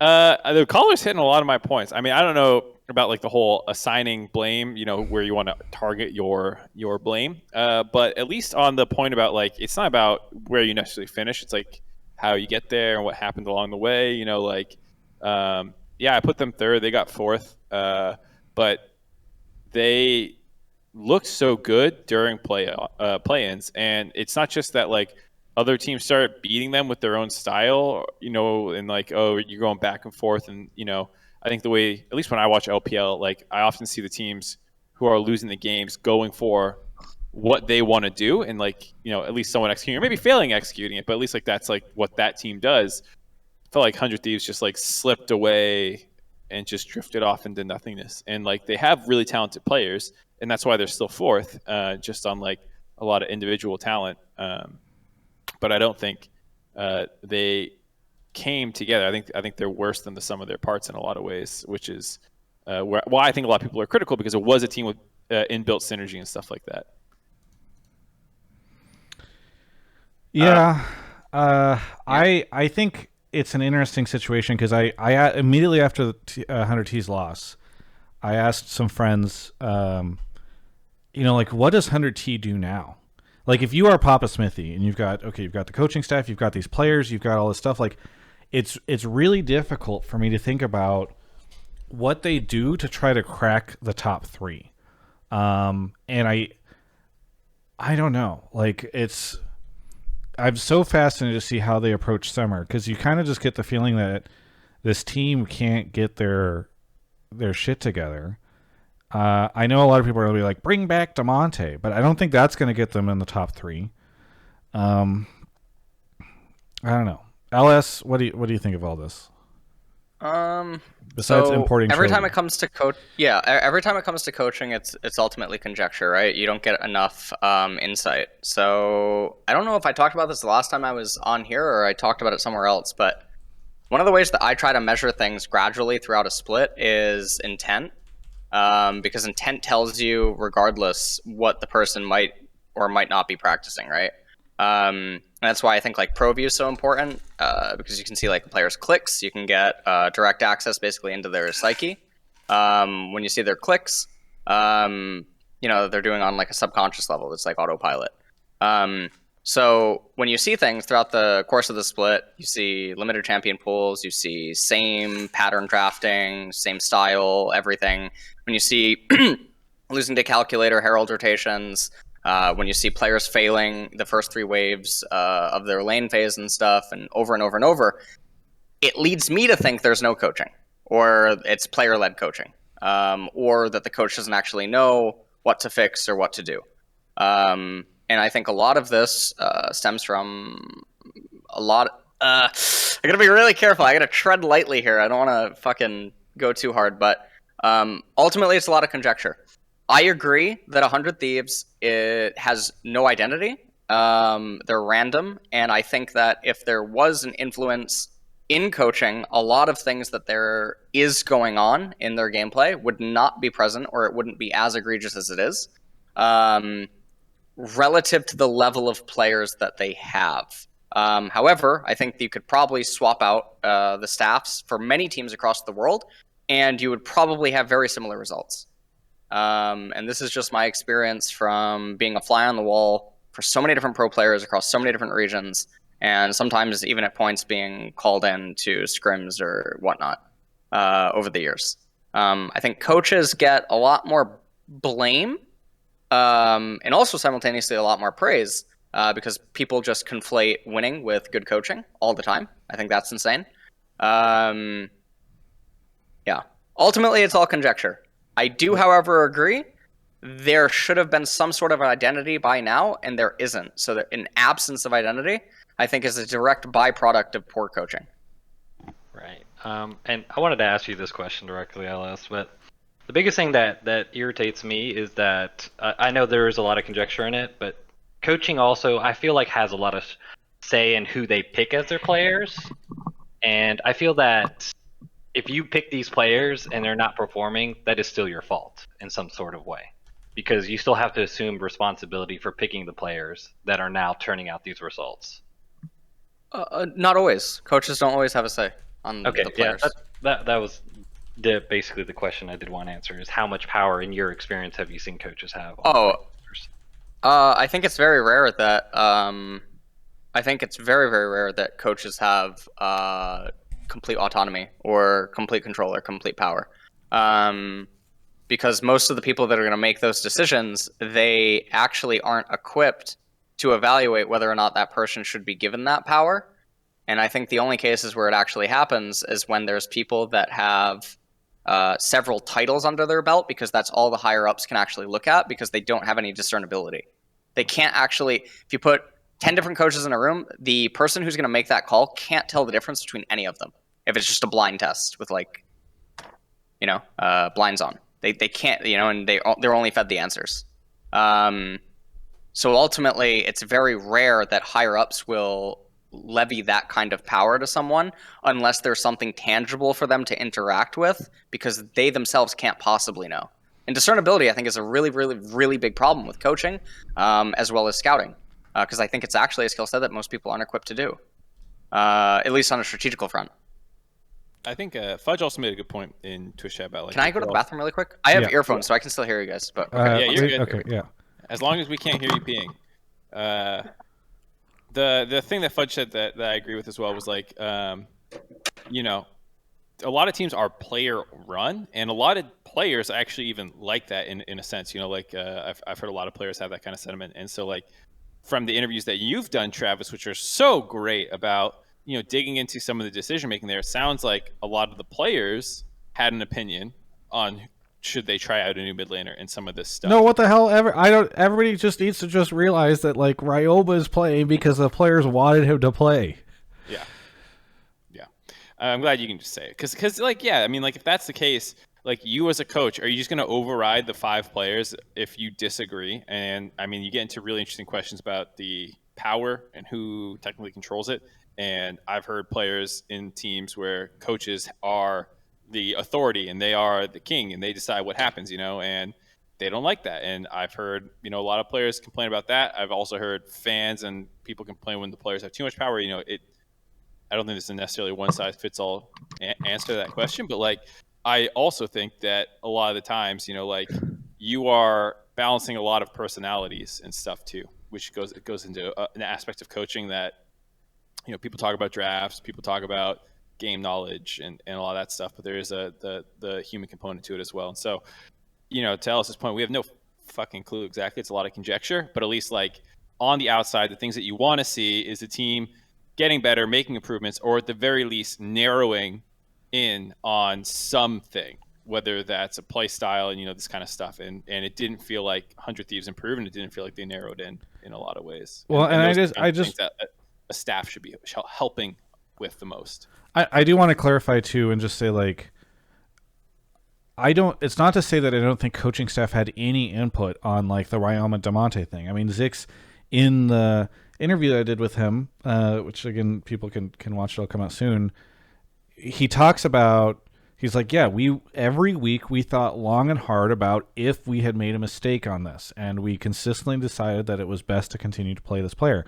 My point is like, I think that the decision to bring Ryoma in probably came as much from, for instance, his roommate FBI, as it did maybe from Zix. And some of this is speculation, yes, but some of it is also born off of public statements that everybody has made around this stuff, and you can kind of read between the lines and come to a pretty clear place. I mean, we had an arrow on not too long ago, and he was saying like, if the players didn't want to be playing with Ryoma wouldn't be on that team. So I don't know.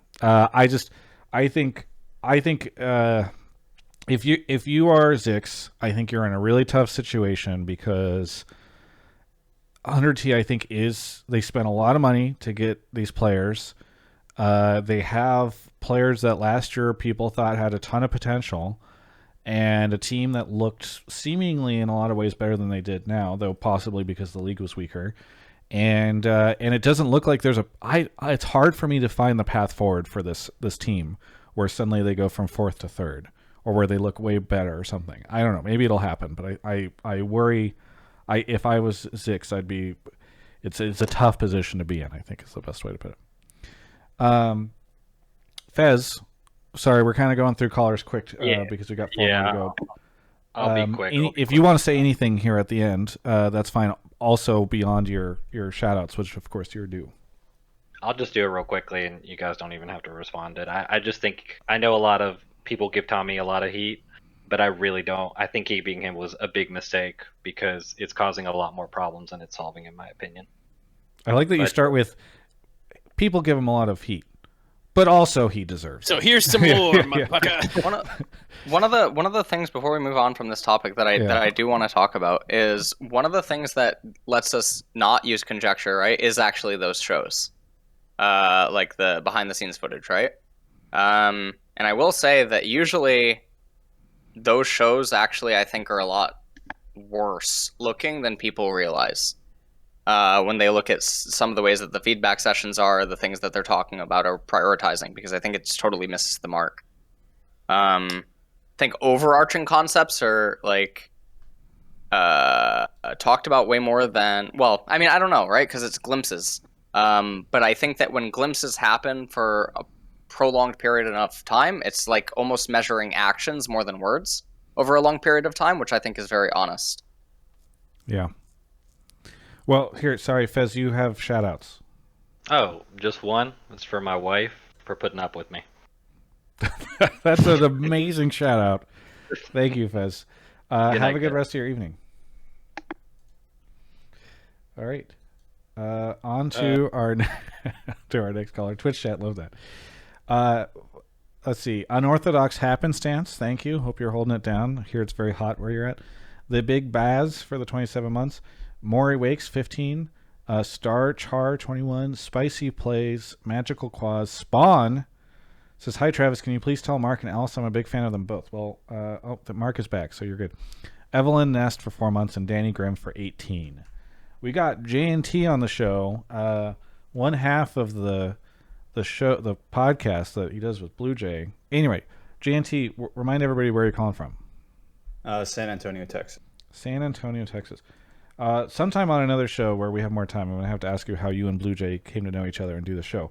But let's get your topic. What do you want to talk about? Basically wanted to discuss how I thought that in the Cloud9 versus Team Liquid series, I thought it was more of Cloud9 playing extremely well rather than Team Liquid underperforming. I think people had a lot to say, about Santorin and Alfari in terms of, their quote unquote poor performances, which I didn't. Yes, they didn't, necessarily play up to their standard, but I didn't think that they played particularly bad by any means. I still believe that, Team Liquid is, a top 2 team in the LCS. I think there's an argument could still be made that Team Liquid is the number 1 team in the LCS. And, they're like a clear step above TSM. I'm definitely on the same opinion that going to be a stomp, I think, in the Team Liquid favor against TSM. But you thought C9 overperformed more than TL underperformed. Yeah. Like I don't think this series from this past weekend is any indication of what the finals is going to look like. I think the finals will still be a very competitive series. I think there is like some very small adjustments that Team Liquid can make, like draft-wise. I know LS loves to talk about draft. But I don't think that, the finals is going to be as much of a stomp as it was this weekend. Before LS launches into it, it's just funny. I'm watching Twitch and I'm on a bit of a delay, and he kept alternating between nodding and shaking his head at your points. And I'm like, wait, which point was he agreeing or disagreeing with? Because I'm on delay now, so I'm excited to hear what LS agreed and disagreed with. Well, and really quickly, I just want to point out this is a bit of a hot take because I think everyone, even down to Team Liquid's coach, in an interview that will come out soon with chat, said that he felt like they had a really bad day. He wasn't using it as an excuse, but he thought TL underperformed. I think even we were talking about it on an earlier call. Obviously, some speculation about destruction. What did we were saying instead of miracle run, destruction run, disaster. Oh run. yeah. So it's interesting to hear you put it this way. LS, let's hear what you were nodding and shaking your head against. As he was talking. I agree they're a top 2 team in the league. I don't think that they're better than Cloud9, and I don't think that their ceiling is probably higher than Cloud9. And so I'm more hopeful for Cloud9 to take the cake, but also just like going into summer, I think it's probably different. And I attribute a lot of that just due to, again, the draft. How versatile it seems to be, whereas Team Liquid, they do some stuff, right? Not in a good way. Jensen's mid lane picks are definitely radioactive, but it's besides that, it seems very not flexible. Team Liquid, the way that they approach stuff. So in that regard, I don't have as high hopes. I completely agree that I think this last weekend was sort of an anomaly. I think it was way too hard of a stomp. I still favored Cloud9, but I didn't think it would be as bad as it was. I think Cloud9 and TL were both kind of off on that day, but TL way more so.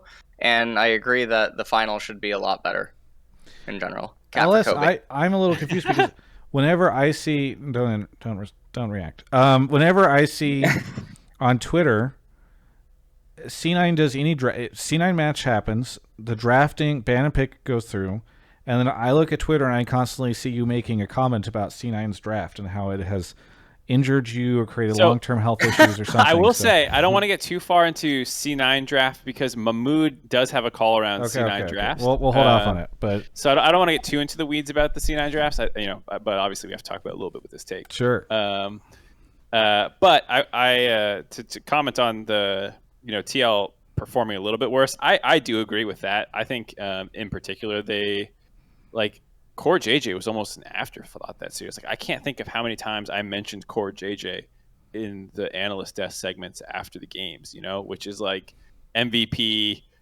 generally considered one of the best players in the league. And I'm hardly talking about this guy. And Alfari, I think, is better than Fudge. Fudge outplayed the hell out of him that series, I'd say. And so the fact that there wasn't really a single I said I think in the countdown that I expected there to be times where Fudge would outplay Alfari and Alfari would outplay Fudge, but there wasn't actually, I don't really think, a time where Alfari just actually won a lane against him hard in any significant way. I'm trying to remember. There might be. Well, at the Gangplank Scion game 2. Yeah, he won that. That was a really weird. I don't know why they picked Sign into GP. Yeah, that was yeah. hella troll. So I guess that was one. I almost chalked that more up to like Fudge doing that to himself than anything.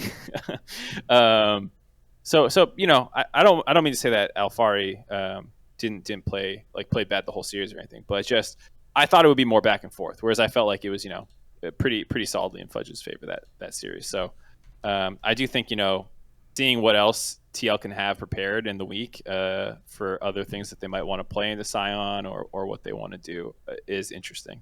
And so I think it should be a closer finals than we show, but I don't think enough to change the expected C9 win.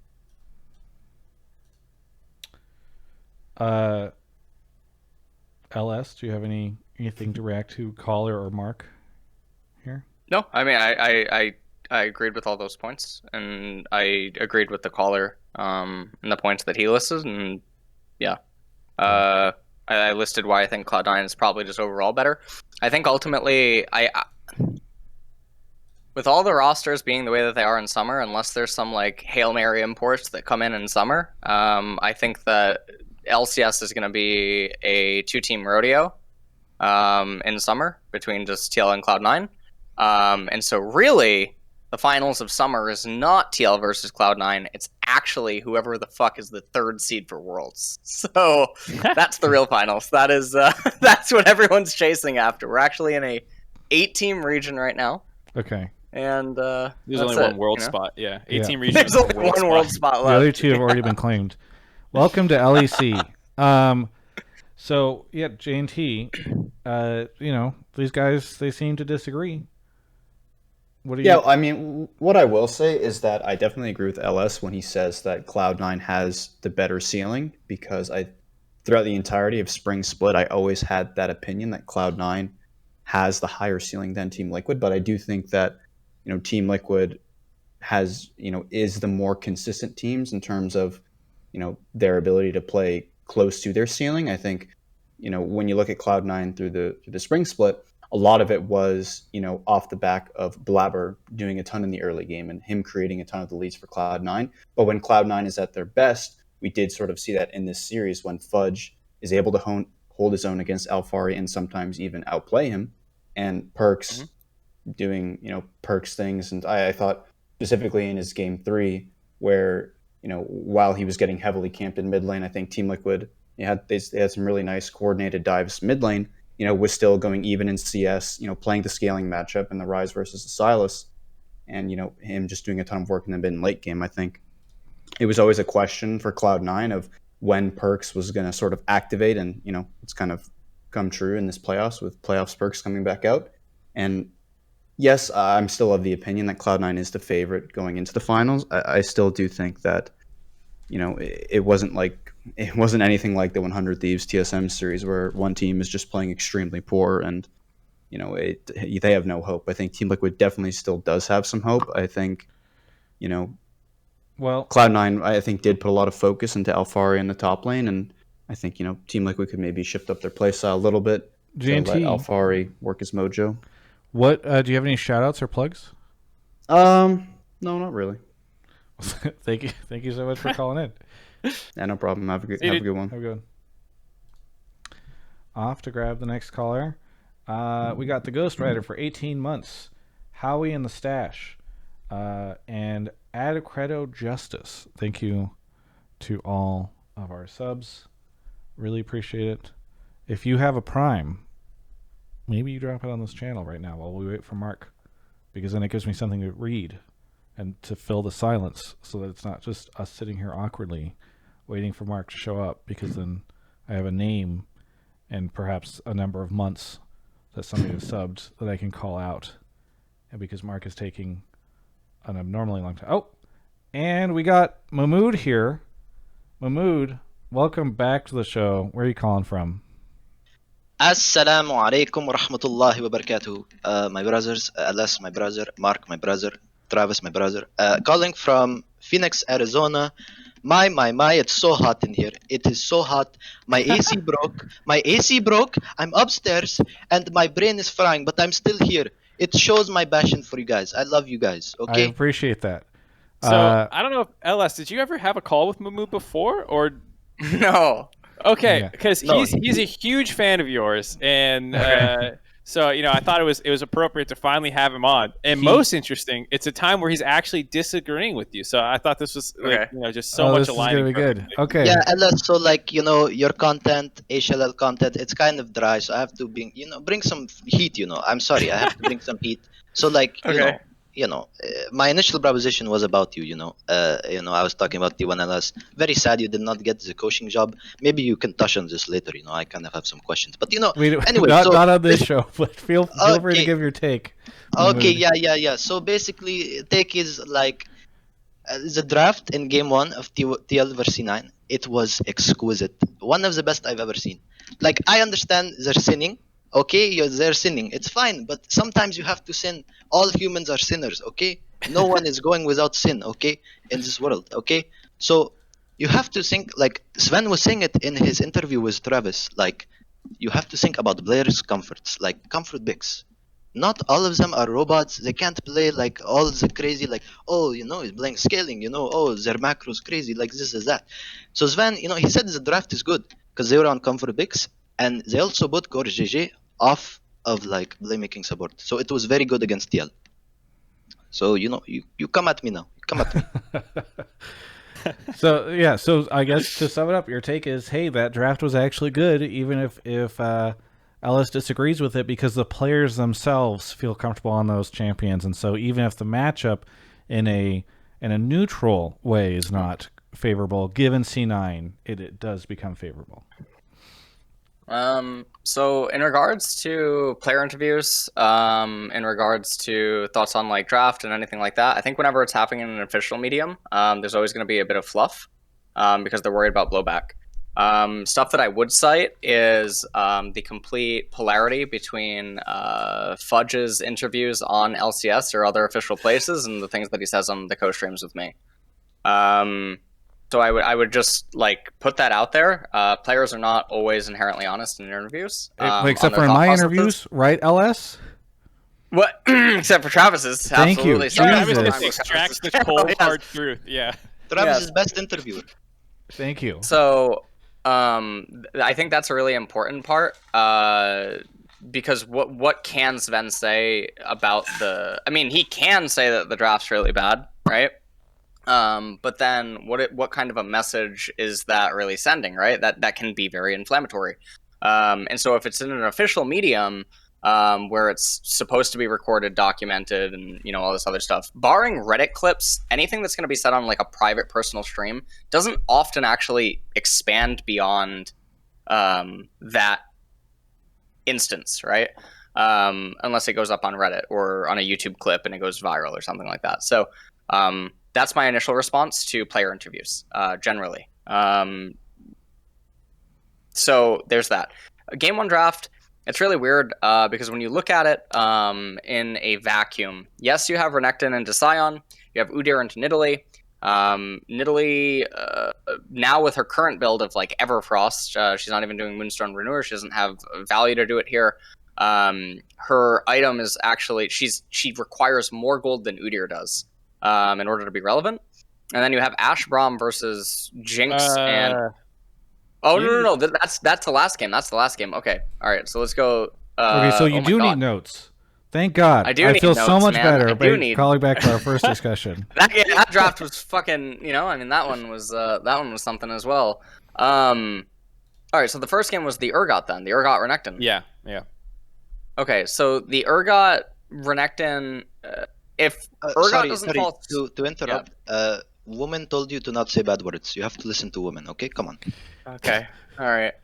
This one was the Silas blind by Perks, right? And then the response was Ahri, which isn't a champion. So like I can agree that one is super terrible. In this game, if Ezreal, Seraphine, and Urgot are just like on even footing or even slightly just slightly behind their opponents, everything's still just going to be fine. Because ultimately, this Cloud9 team composition, you could argue that it's supposed to be able to have control over like early dragons or something. So then I would say, okay, third dragon is normally the reference point that I use. So third dragon typically is anywhere from 17 to 21 minutes in-game timer, right? So if you assume the average gold of all the champions, and then you layer that against what items they need at that point in time, would probably say that you combine that with the base levels of the champions as well, and Team Liquid's favored at that third dragon fight. So whatever the third dragon is, if it's Cloud, they're actually allowed to give it and then fight fourth. If it's Mountain or Infernal, they should be on even footing or actually just outright favored because of team comp. I think it's an anomaly. I mean, even Fudge talked about this. Alfari was winning lane, but he had really weird rune setup, and then he did a pretty big blunder. He was losing to Boris all fucking series. He did Doran's Blade into Recall into Corrupting Potion, and then they were able to dive him because he wasn't quite level 6 yet. But then Santorin's pathing also didn't line up to cover him on that specific thing. And as soon as Urgot dies once in this matchup, it's a chain reaction, or it's a chain effect. It'll keep happening. If Urgot's not 0-3 in that game and he's like down CS but 0-0-0, their dragon fight's totally different. Ezreal, Seraphine, no one can touch them, no one can reach them.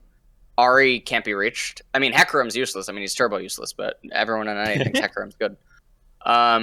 And then Ahri, Silas, completely agree with you. He's turbo fucking useless. Ahri's turbo useless, I mean. But there's no way to reach Ezreal, Seraphine, and all they need is one Fear Beyond Death in a team fight, and Cloud9 just lose third dragon forward. If TL win third dragon, you get another 5.5 minutes of scaling guaranteed into them. Their champions require less gold than Cloud9's, and their champions' base value is just way higher. So, yeah, I mean, I agree with you on the Ari. You know, like the only time I saw Ari like in the past like 2 years is like Midbeast making video on Korean Ari, like in solo queue, as that was it. And like also, you know, I think maybe Fudge has something to do with the drafts. I know, okay, he goes to your church. Astaghfirullah, he goes to your church. But anyways, he's like, you know, maybe, you know, Ramadan is coming up soon.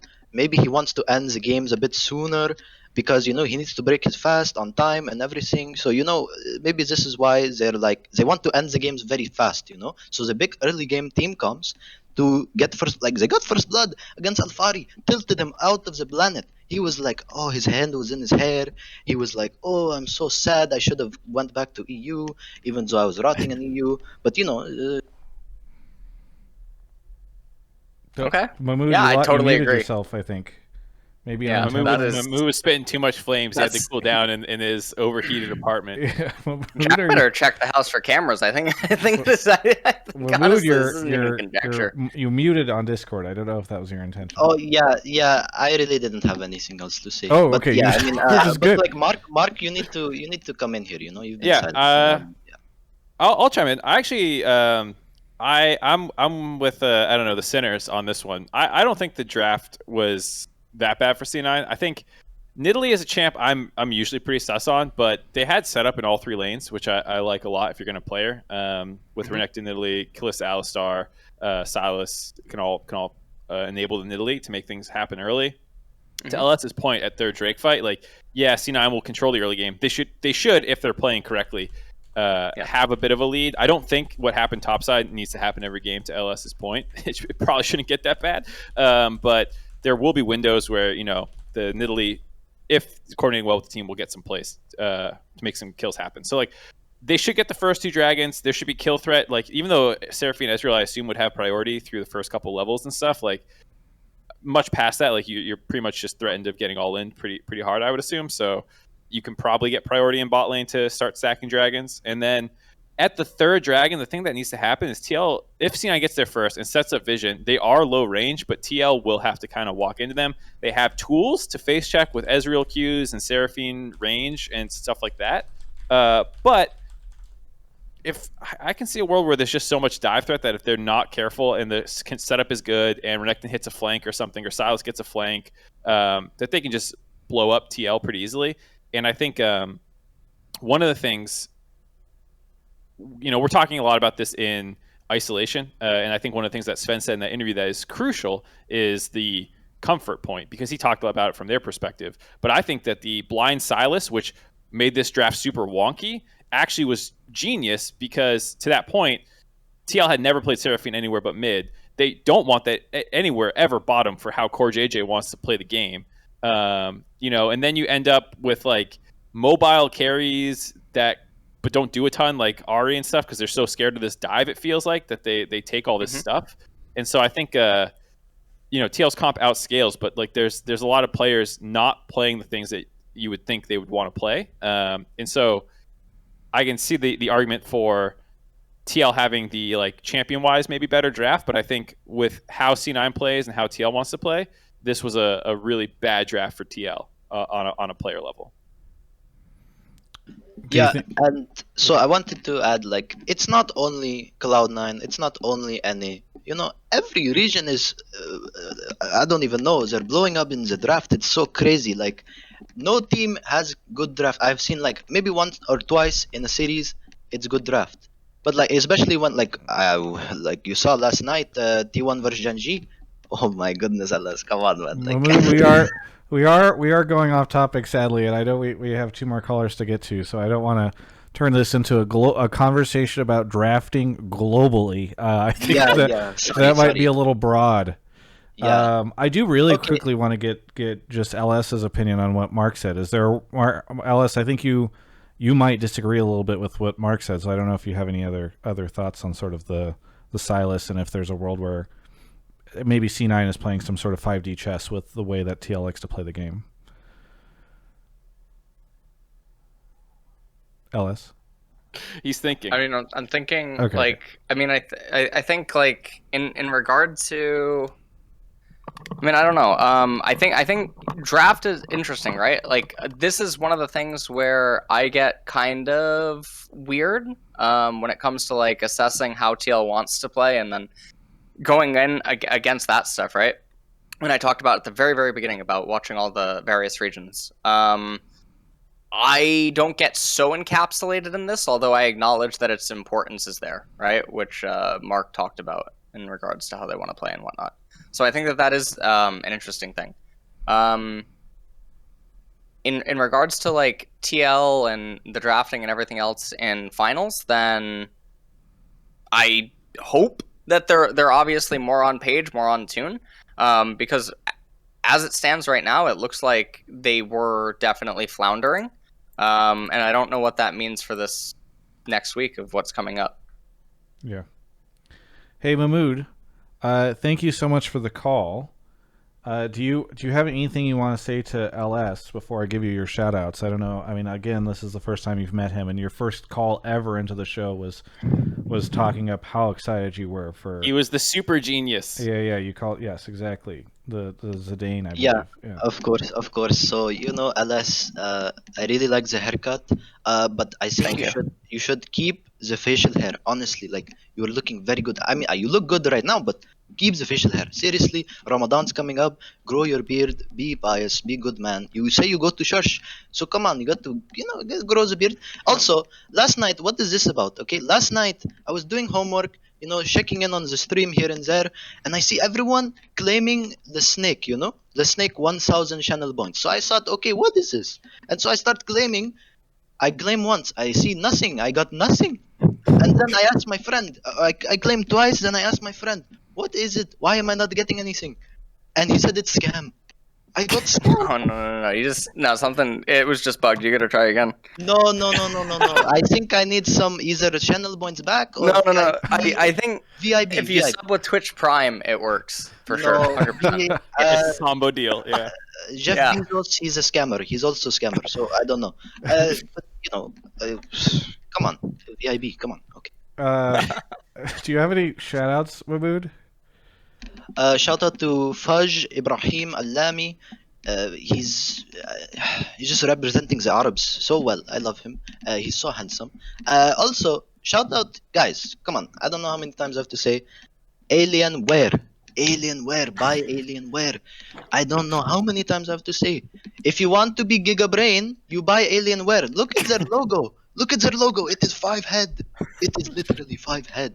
That's true. Look at it. Let's see if I can move it to the Alienware logo here. Also, Grubhub's crazy, guys. Only if it's halal, though. Like, I've been in America for a bit. like I like chipotle, but I don't get any meat because it's not halal. I just get like sofritas. It's like tofu or whatever, but like only halal, and it's Ramadan, so don't eat during the day. Of course, you have to fast, and also fudge, you have to fast, habibi. You have to do it. Allah will be with you if you fast, and also. I had something else, but I forgot.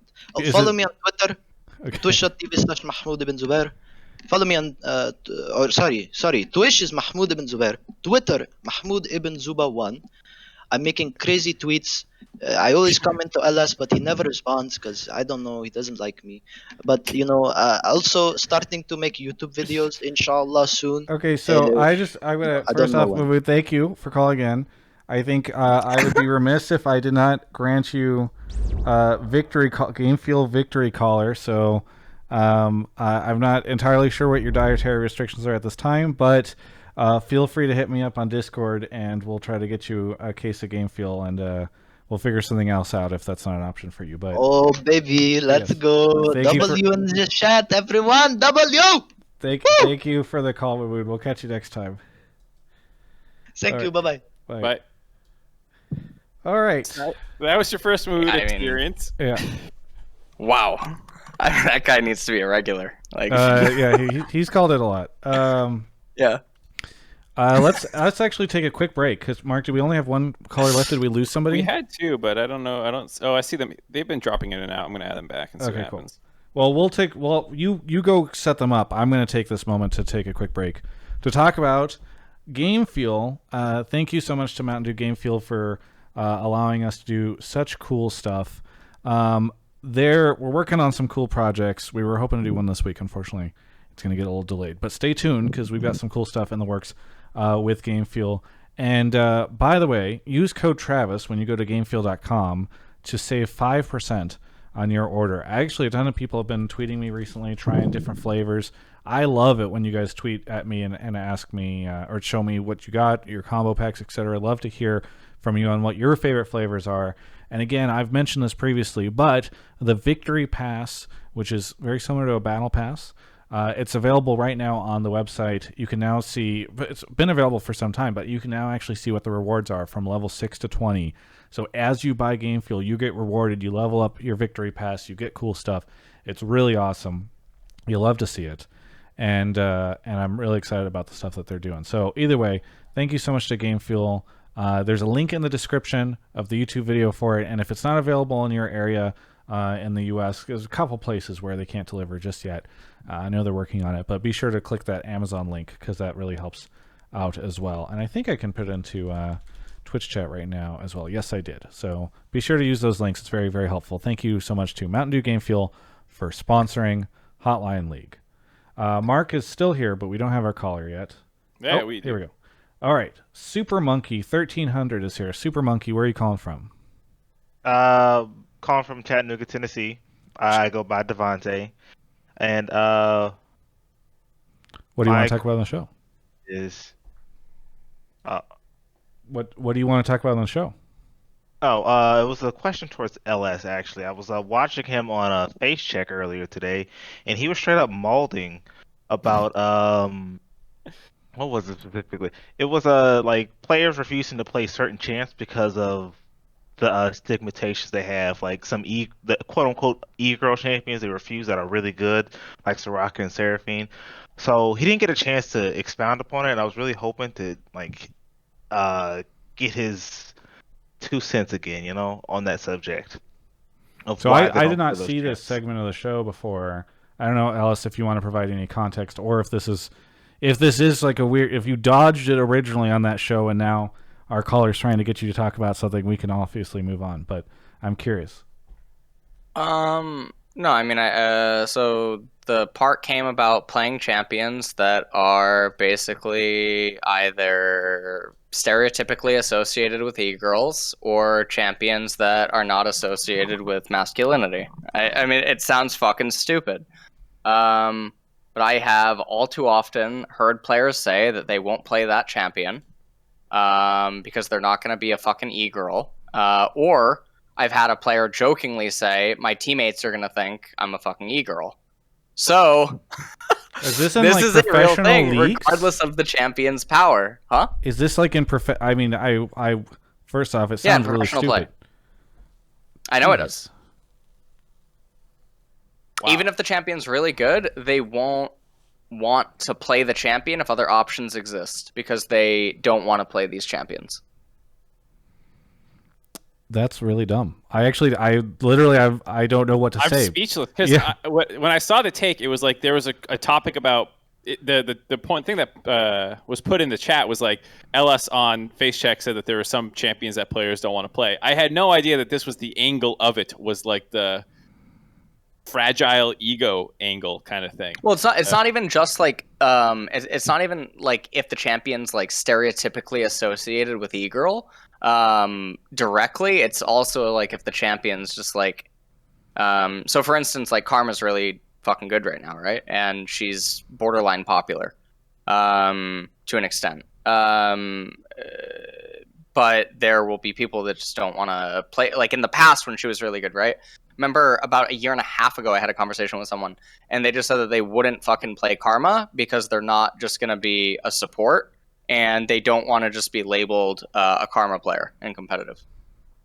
So that's definitely an angle I've heard more as well. Like when talking is like there's certain picks that have a negative connotation, like you're saying, and sometimes it's tanks even. You know, like I don't want to just be this like weak side beta top who's just not like I want to play carries and stuff. And so like I've heard a similar angle in that regard where players don't want this champion that has a poor public perception of being a skillless champion. And then using it, and then they feel like they won't get any credit and stuff like that. Yep. I mean, regardless, I mean, it's really same thing disappointing exists, to right? hear. Yeah. Yeah, I mean, if I say Malzahar, right, I think most people have a negative reaction. But, I've talked publicly that I think Malz is, like, for example, really insane right now in the game. He's one of the few mages that aren't hurt by the item changes. It's one of the few mages that keeps getting stronger with every item pickup.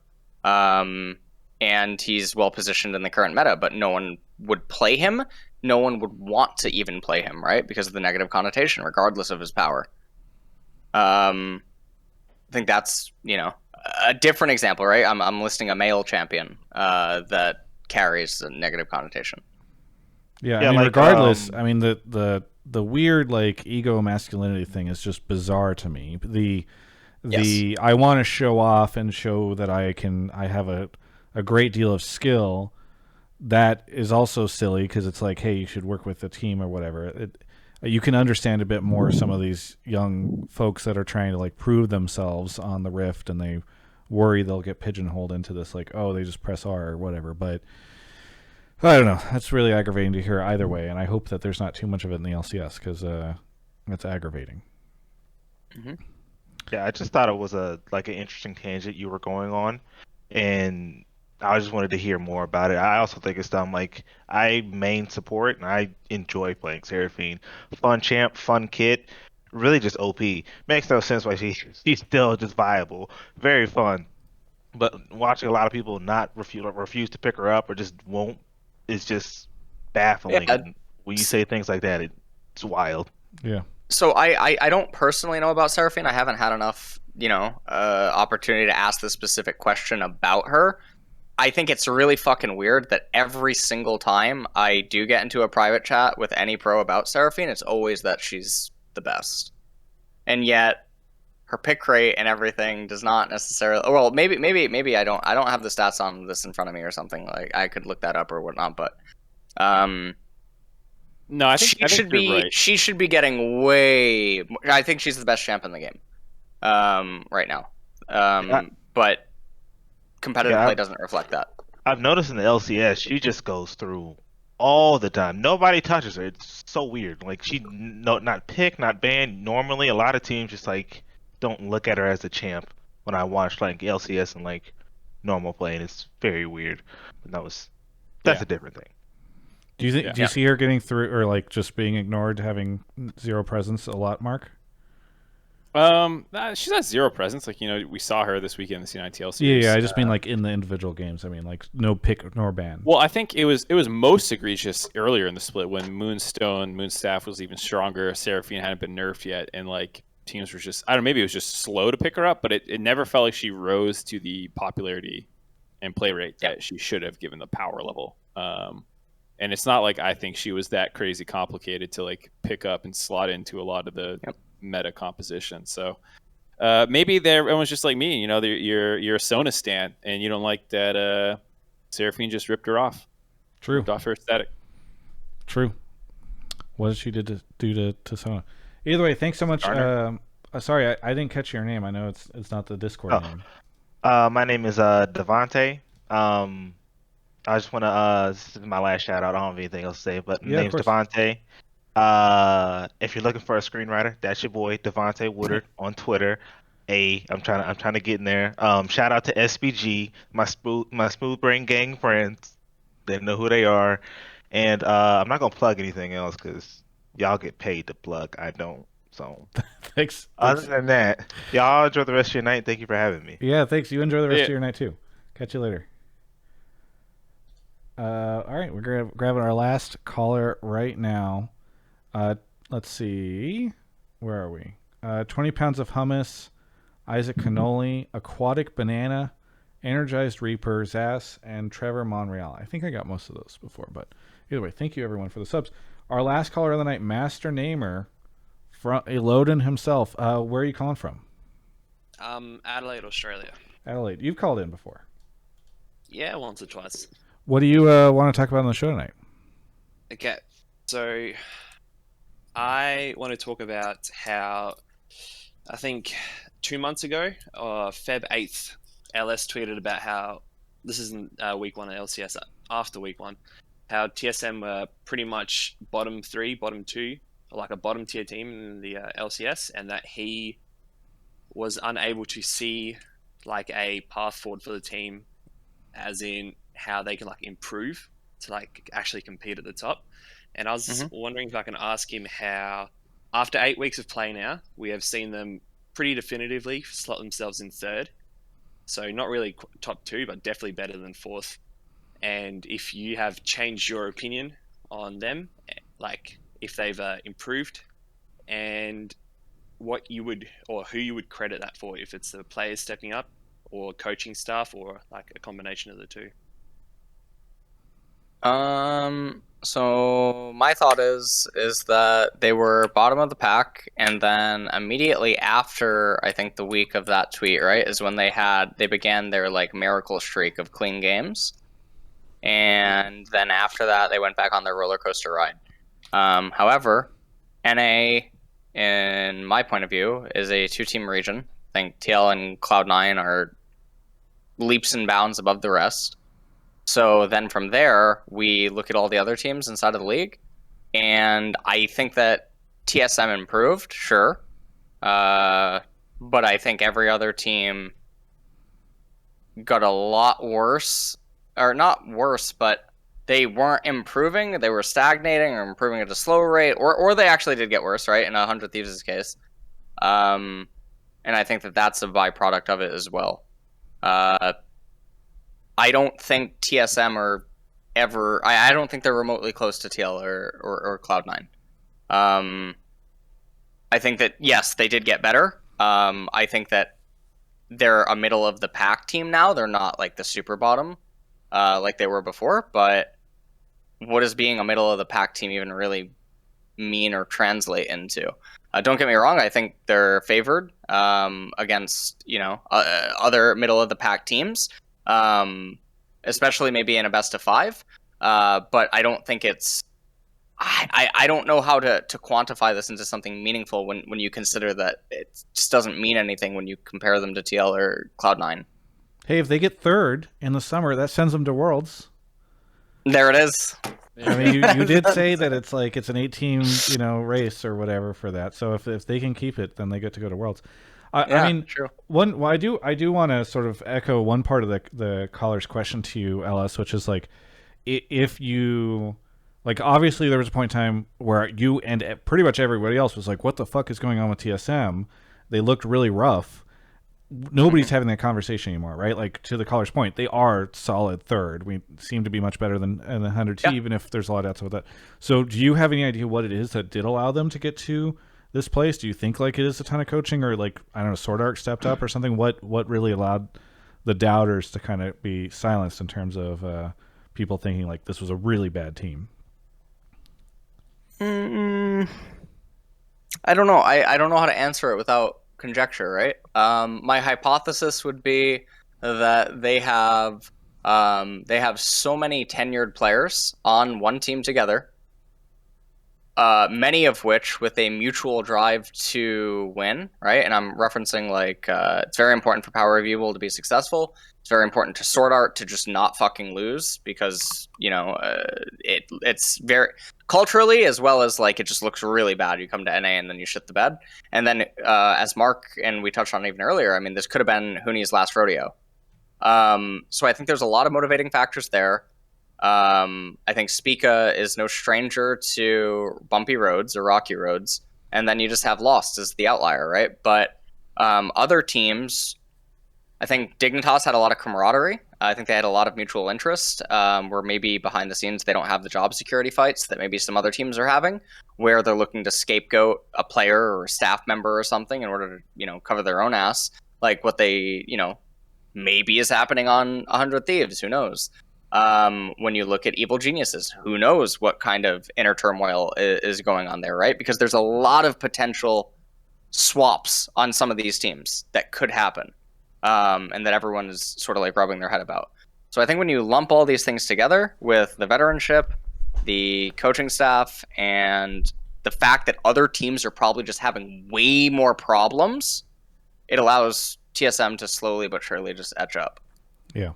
Yeah. I think as well, Sword Art was like number one. I don't know how long it was true for, but he was number one in NA solo queue. He was top of the ladder for a little bit. And like, I always appreciate grind lords. I know like there's a bit of a weird stigma to that about like unhealthy living and all these kinds of things that is a pretty hot topic that I don't want to dive into right now. But like, I always appreciate when someone's like, well, I'm just going to work harder because it's not working right now. Kind of like that seemed to be, at least for Sword Art, something that was a part of what helped maybe him was just practicing more and stuff like that. And I agree with what Ellis was saying.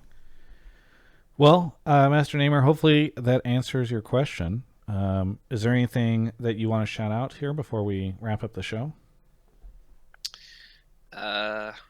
Thanks for having me on. Just the usuals: Game Fuel, Alienware. Keep up the good work. Hey, thank you so much for the call. Catch you next time. All right.